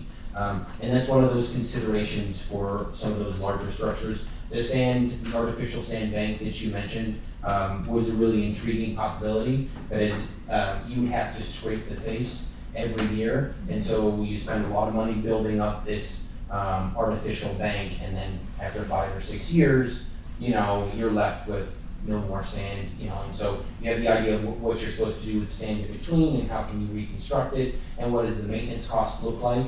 And so with this, our hope is that maintenance is a little bit cheaper, but then also there's a little bit more flexibility. If you're moving 120 tons of sand, it's pretty hard to move that structure. Yeah. And so trying to build in a little bit more flexibility with our design was one of the reasons that we went with a wood structure. So we can change if we really need to, if we decide in 4 years or 5 years that this isn't successful, and we've collected a couple seasons of data with temperature and other considerations, that this structure ultimately could be moved to suit a better location if we found it. So, Thanks. yeah, of course. I could do a whole night on this, and I wish. I would love to talk about Yeah, like, that. I wish you would. I'd be respectful to everybody else's time. This was really interesting. Thank you for sharing. Yeah, Of course, super this. interesting. The show and tell is next step. Yeah. Yeah. So we're gonna keep moving to the next item on the agenda. We're gonna go to the YMCA discussion. We actually, I think There's a couple more. Are you on due? open space. Oh my goodness, I did not realize that.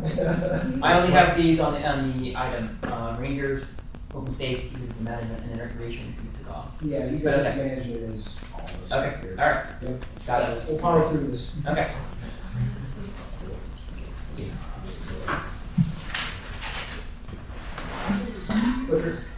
Okay. Hours down there, this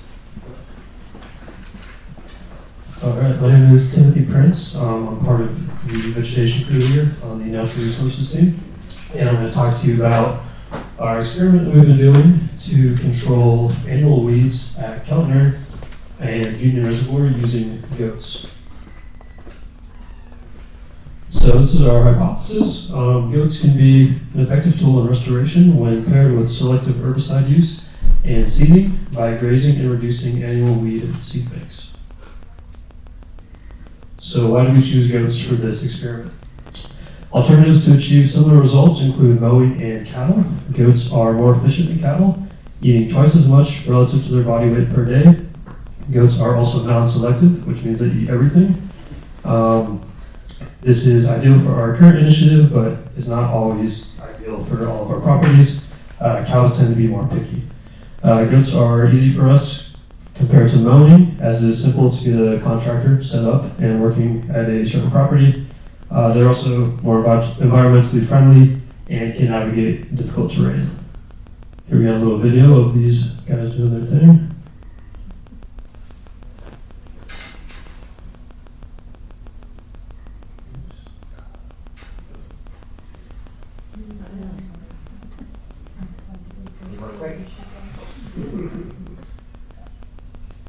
Get the idea? So here's a little overview of our experiment. We have about at 2 locations near Union, so Keltner and North Shore, and we are implementing our study plots at Keltner. So you can see we have a goat plot, herbicide plot, and a control plot. So here's just some initial data and pictures from our study.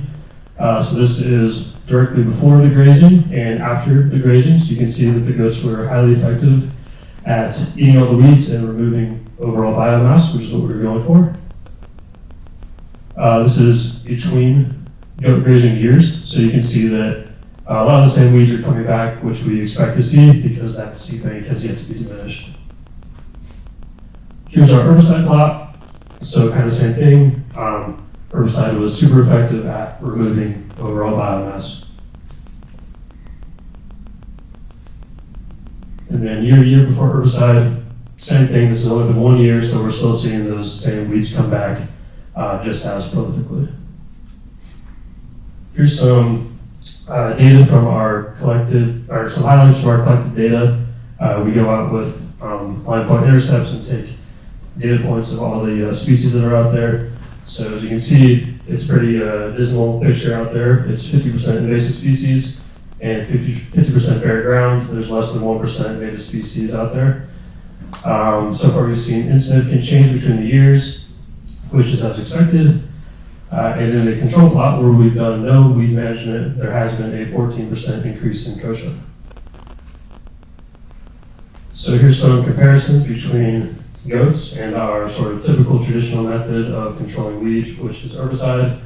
You can see the biggest one is cost. Goats cost a lot more per acre compared to herbicide. A lot of their benefits have already been covered, but they are certainly a useful tool for specified situations, and we'd like to integrate them into our management plan. Let's see here. So here are some of our expectations for the coming year. We'd like to see less annual weed presence overall. We recently just seeded out in this area, so we want to see some native species coming up in those seeded areas. And there's also, of course, potential for further takeover of kochia in the control plot. So here's some contributors. Thank you for your time. Does anybody have any questions? thank you. Any questions, comments from the board? Okay, great. Just, Except to keep doing it, it's awesome. Yeah. And invite us out for a Encouragement. field trip. Absolutely. when to go to there, right? Yeah. Those are gonna be back out in August. Are y'all familiar with the Watershed Center?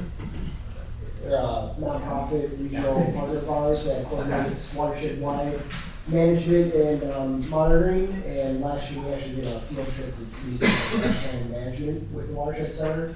I've just started talking with them again to do that again this year, and part of that stop in the field trip will be to see goats out in action.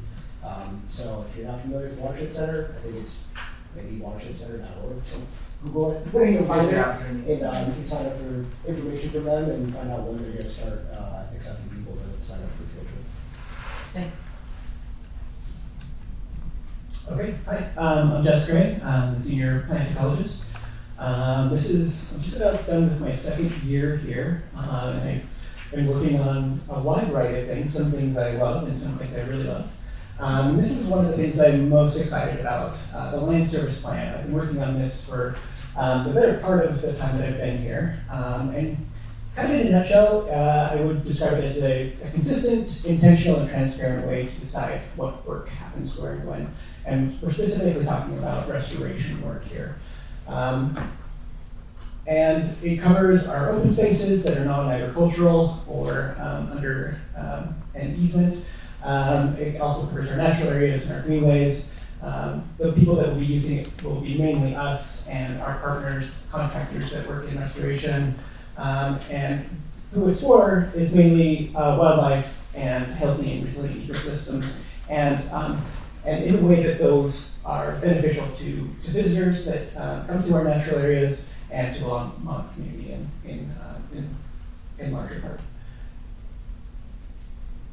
Okay, so I'm just going to give kind of a surface scratch look at what the land service plan is. It's already pretty large. It's still in mostly in outline form, but it's already over 200 pages. So there's a lot of detail that's gone into this. So I'll just try to cover what its concept is in general. It's a blueprint for ecological restoration. So it describes how and where work will get done on both a day-to-day basis and from year to year. And it's a plan that's intended to cover at least the next 20 years. It's being designed to be actionable, adaptable, data-informed, and rooted in ecology. And what that means is that this is not what we would think of as a master plan. It's very prescriptive. So it's going to describe exactly what happens where and when, but it's also going to be adaptable. So it will change as it goes, depending on what we are seeing out there, how restoration projects go, where we have success and where things don't work. And so that's where the data-informed part comes in. So there'll be a lot of monitoring involved in carrying out the land service plan. And all of this is rooted in the principles of plant ecology. And this all matters because we want to have consistency, both when we have changes in who works with our group and with our contractors. We want to have something that they can all refer to and know what we were doing and what we intended to continue to be done. And we also want it to be transparent. So the people that live in Longmont can be able to see what our plans are and then reporting so they can see what the outcomes of those plans and work were. All this also matters because with the data information, the monitoring, we want to create a learning loop where our monitoring informs what we do as we keep going. Okay, so just a quick look at how it is organized, how it's supposed to work. We start with an inventory and system context. And so this is something these are things that change rather slowly, and it's on a larger scale, spatially and temporally. So these include things like vegetation mapping, where we look at things, where we describe types of plant communities we have under ecosystems. So for example, we could have cytostrama, blue granite uplands, and that would be mapped in ArcGIS, and we would know exactly where those are.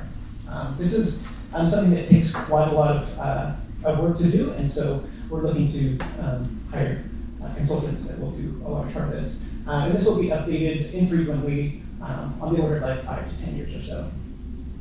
In the coming years, we'd also like to add a soil mapping program to this, so we know exactly what types of soils we have where, because soils are a big component of how successful restoration work is, knowing what kind of soils we have and what plants are able to thrive in those kinds of soils.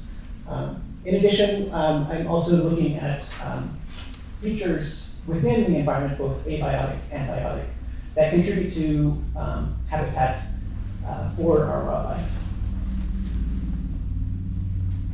And then on a shorter time scale, we're also looking at doing surveys, and these surveys are informed by the larger inventory systems. So these are things where we're looking at trends in plant communities, whether we're having gradual increases in native plants relative to invasives, or whether it's the opposite, whether we're seeing things like erosion, things like that. So these are things that are working on more yearly or every other year basis.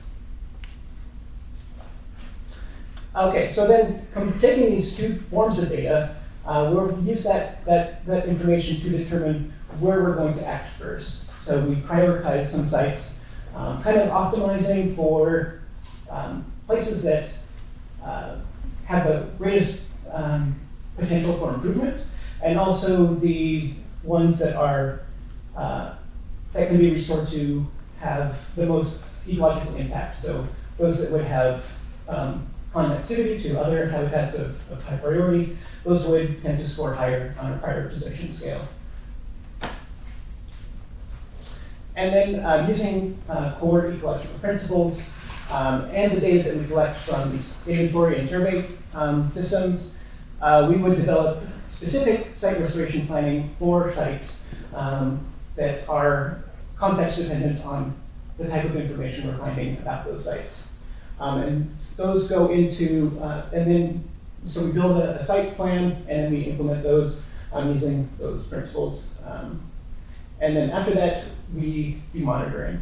And monitoring is something that is typically something that I would say is given lip service a lot of times in restoration plans. But the way that I'm trying to develop the land service plan is that it's not just something that you throw on the back end, but it is a core part of the plan and informs the plan as it continues. So based on the monitoring after restorations, if it's successful, that will change what is prioritized. So those sites that are successfully restored would decline in their priority, and we would move on to those that still remain to be worked on. And another outcome of the monitoring is our reporting. So we're developing a public-facing dashboard that will give information on the work that we're being done, what kind of like a progress bar, how far we have left to go, and so on. And then based on, as well on the monitoring, looking at what worked and what didn't, that will allow us to adapt our site restoration planning using those ecological principles again to improve our site restorations.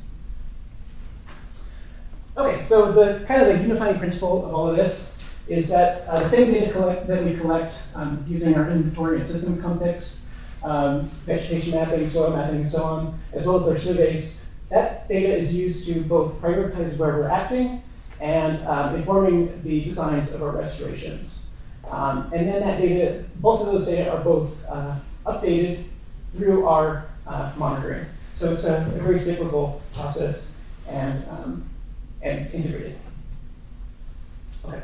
Sorry, this is just a super short summary, but I'm happy to entertain any questions, or if you want to come up to me afterwards, and I'm happy to talk about it. Were there questions from the board before? I had one or two. One in there. All right. First of all, I want to say this is super cool, and it makes me really, really proud to be in Longmont, because this is data driven. This is amazing. Is this being done anyplace else?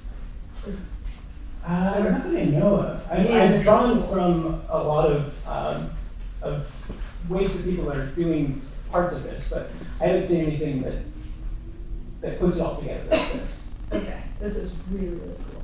Yeah, I'm excited about it. You are really cool. Oh, thanks. The fact that it's not just somebody complaining while they're driving, there's weeds on highway, whatever, and that's not what's driving us, is that it's real, what's really gonna make change. Yeah, and Jim's vision is really what put this together. I'm just kind of putting it all together, but yeah, I You're agree. also Like, cool, sorry.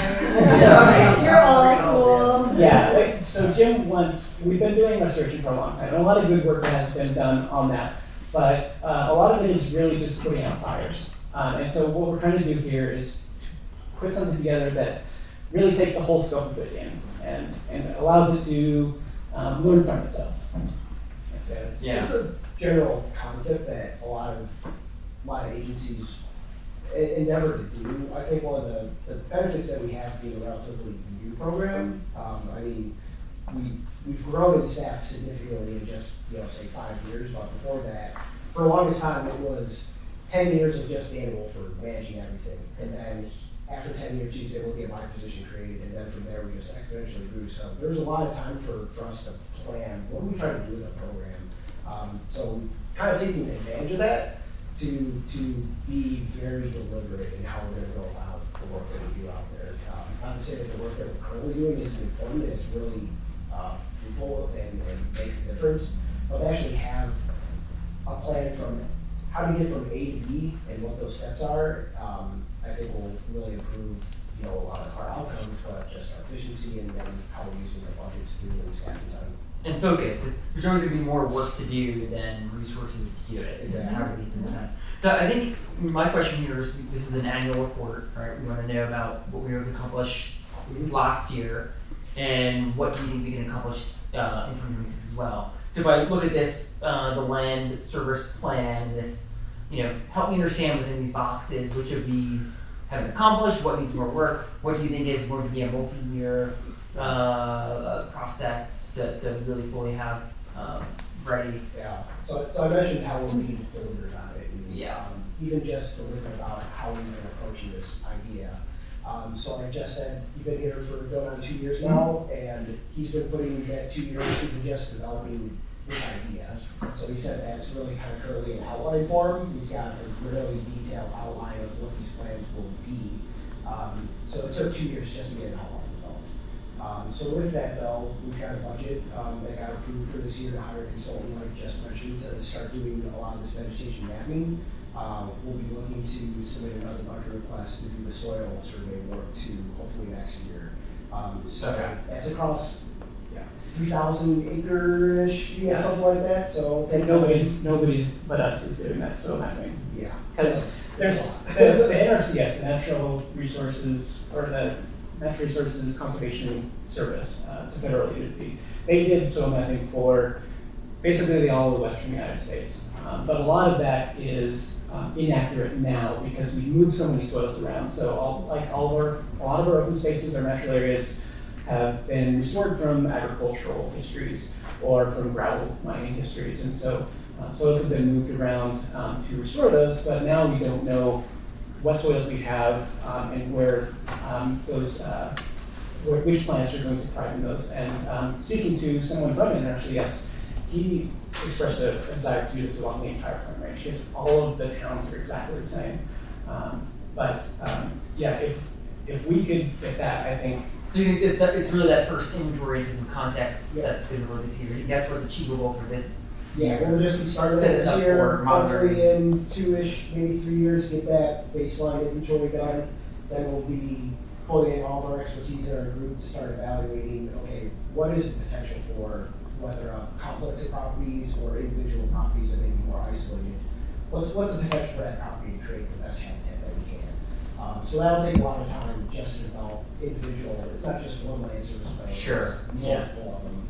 So that'll take. I'm just guesstimating, just throwing it out there because, like I said, nobody's really done this before. I'm hoping maybe in like a 5-year time frame after that to get the plans in place and then start implementing those plans. And that's kind of perpetual.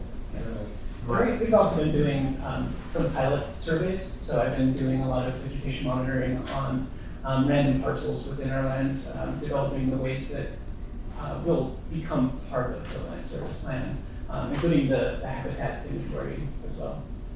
Yes. Okay. Is there any chance that we can, with the like inventories and surveys, that we can hook in Taylor and Ashley and have community, kind of like we do raptor monitoring, but like I'd love to count kosher plants and stuff like that. Yeah. I mean, Absolutely, and that is within the outline now. It's just something that doesn't describe the concept, but it is within the weeds of it. Yeah. Count me in. All right. Anything else? We're gonna. Was there any other presenters? No, that's it. Okay, we are at the time, the official times. We're gonna probably need to extend. You can make a motion to extend by 15 minutes. Thank you. Well, is any 15 minutes for the YMCA? We're not doing what it said, right?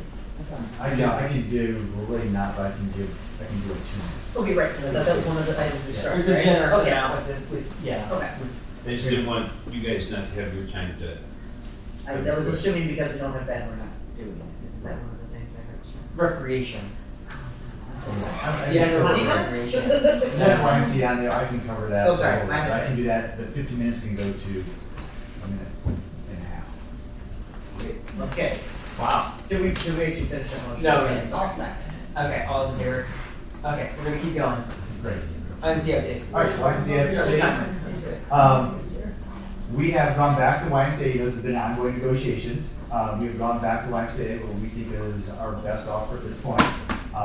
The CEO has taken it back to his board, and we are currently waiting for them to get back to us. So there's not a, that's really it. We have given what we think is our best offer.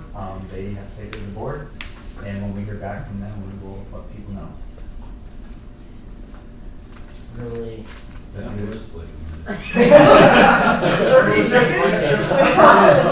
With negotiations, it's really hard to share Yeah. some It's not information, public. and all is really in their court, so we're just really waiting.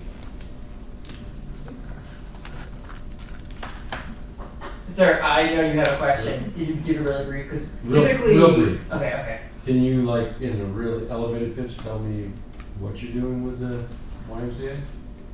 That's a fair question. We are really recognizing that there's a need in the community to have additional recreation opportunities. The YMCA approached the city saying that we need to put our business up for sale. Would you be willing to work with us? The city has made an offer. We think having a loss of that recreation opportunity would be a loss to our community. We have some ability to take on some additional costs to do that, but it has to be something that the numbers work out. We can't end up purchasing this facility and end up in the same spot the YMCA is. Yep. So we want to make sure we do this right. We've been working with their once it's working with their city, now we're actually working with their board and their financial officers, because they have commitments too. Yep. But the city knows we have a great recreational program. Some of those programs make money, and we can't just have one program offsetting the other. So we're really trying to make sure this is a smart financial deal for the city, but recognizing we really would like to maintain recreational opportunities within our community. Perfect. Thank you very much. Did I go like 2.5? That was nice. That was very nice. You know, can I steal, since I was pretty quick?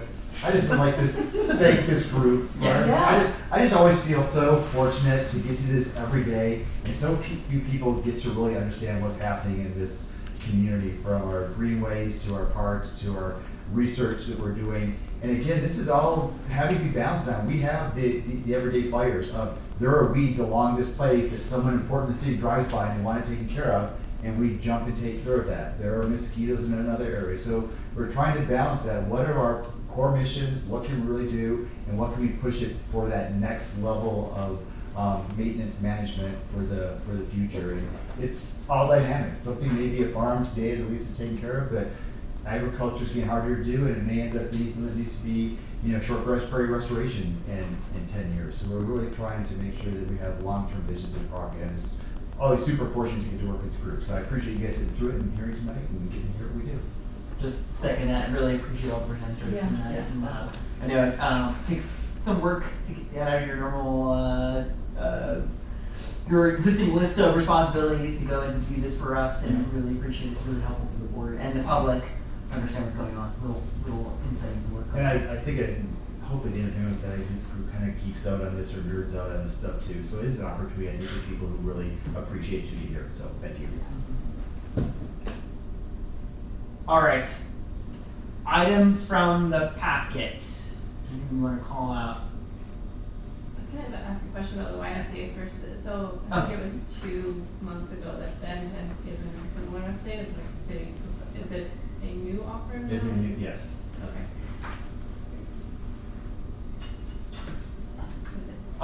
Just wanted to know. I guess it's the same thing. Well, she spoke to the wrong answers, you.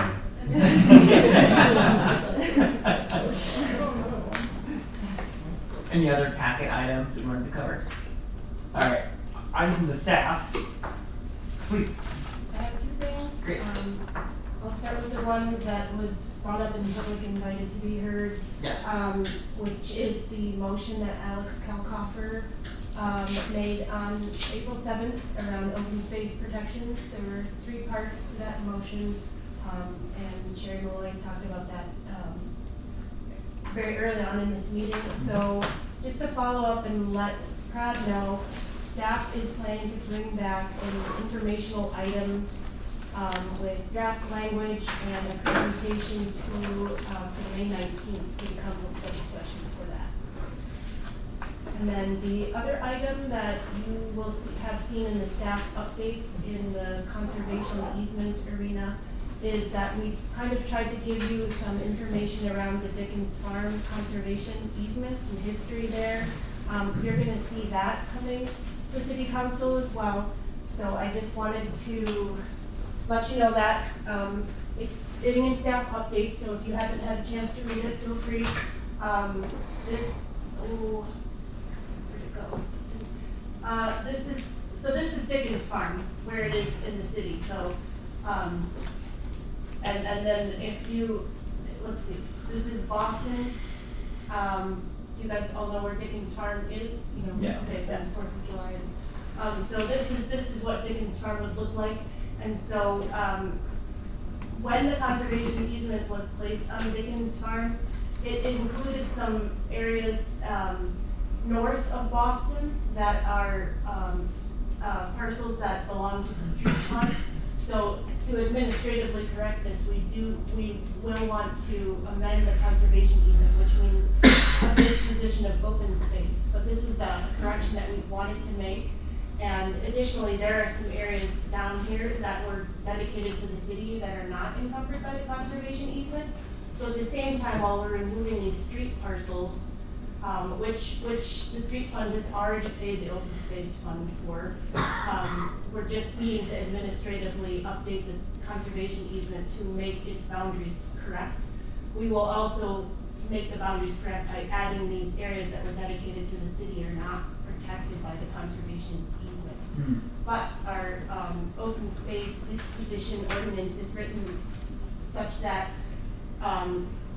this is going to be a disposition process, meaning that, we'll go to city council, they will direct it to PRAB if they so choose for a public hearing, etc. We had started to experience some of this last year, so I just wanted to point that out, that's coming up. So if you have questions, feel free to reach out. Thank you. Do we have any questions now? Can I ask while you're walking over there, would you have had to do it, you don't have to do a disposition to add, it's just to get rid of the 5 acres, the 5 or whatever acres along the road is. It's to add. It's to add to? It's only to add. The disposition ordinance only comes into effect if we're taking acres out. Out of open space. No, it's for both. Well, here, those are owned by the streets. So Well- we're taking them out of the CE, but that, per legal, that's not an open space disposition. Got it, thank you. But because we're Adding adding it in, is. we're encumbering other open space lands, that does require the disposition. And that's where. Because we're giving up a piece of, a right. Yes. Like, Okay. A development. Yeah. like the way our attorney always explains it is, if it's a bundle of sticks, we're gonna give one of the sticks to Boulder County. Yeah. I mean, in this case, they already have that stick, we're just Correcting correcting, what they because are. administratively, it Yeah. wasn't done correctly, and so we're correcting that, so Okay. it's an opportunity. High six. I think I did not. Bundle of sticks. Property losses. Yeah, okay. Your mineral rights can be pulled out of your free rights, your water rights can all be pulled out of your bundle. I see. Great. Thank you. Okay. Any other items from staff? Just real quick, guys, I have other staff here that didn't present that I want to recognize too that are here. So we've got Scott Severs, Dana Judy, our wildlife biologist, and Joko and Brian over there that are vegetation management specialists. So, yeah, if you haven't met them before and if you want to meet them, here's your opportunity. But we've got a really great team, like everybody said. So I'm proud of them, and I'm glad that they're here to represent us. Now that you've had time to think about it, do you want updates on the public improvement? Do you want a full presentation from Josh on the public improvements? Do it council. Probably not. We're very familiar public improvements, and that all sounds too technical. I've always, let's just spend that time talking about swallows. Let's do it. Yeah. Okay. I'm back. Personally, I don't think we You look a little disappointed. I am not at all. Okay. Swallows. Super disappointed. Swallows and choke cherries. It seems like that's a pretty broad consensus from the group. Okay. Choke cherries that were processed in a certified kitchen, right? Yes.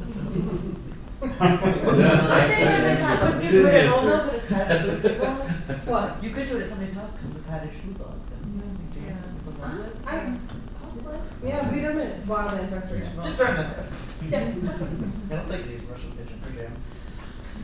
Items from the board, other than cottage food. Sorry, that's my addition, that's my item. Okay. I just had a question of whether or not we should vote or discuss and vote on giving support to the open space master plan that's going to city council tomorrow. I'm glad you brought that up. I'm for it, obviously. But I mean, I think it's like a 2-minute, hopefully. I alluded to it earlier, But yeah, but we alluded more to it. direct. That was our plan when we talked about budgets a couple months ago. Yeah. Yeah. Because Ben is absent today, we kind of skipped over the budget discussion. But there is nothing stopping us from putting a motion on the table right now, so if that's something you want to do, you could make a motion and see how that plays out. And you'll have to spell out the language and such that it's a recommendation to the council. Right. As presented by staff. As presented. That's the way, yeah. That would, Right. yeah, so I'd just like to make a motion that PRAD supports staff's recommendation for an update to the open space master plan as presented to city council April 14th and 28th. Thank you, Scott. Is there a second? Okay. I'll second Good. Cheeks. Yeah, I think it's great. All right, no, this is a very contentious vote. Well, I'm not sure. Let's go to the room. All those in favor for this?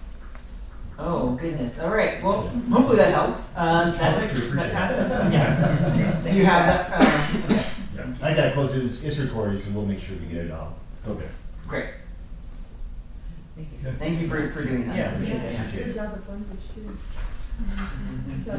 On the fly. Yeah. Yeah, it was good. Saw you chat GPTing it. Any other items from the board? Yeah, please. Just a comment. I love this. We were just saying this is our favorite every year to nerd out with you all.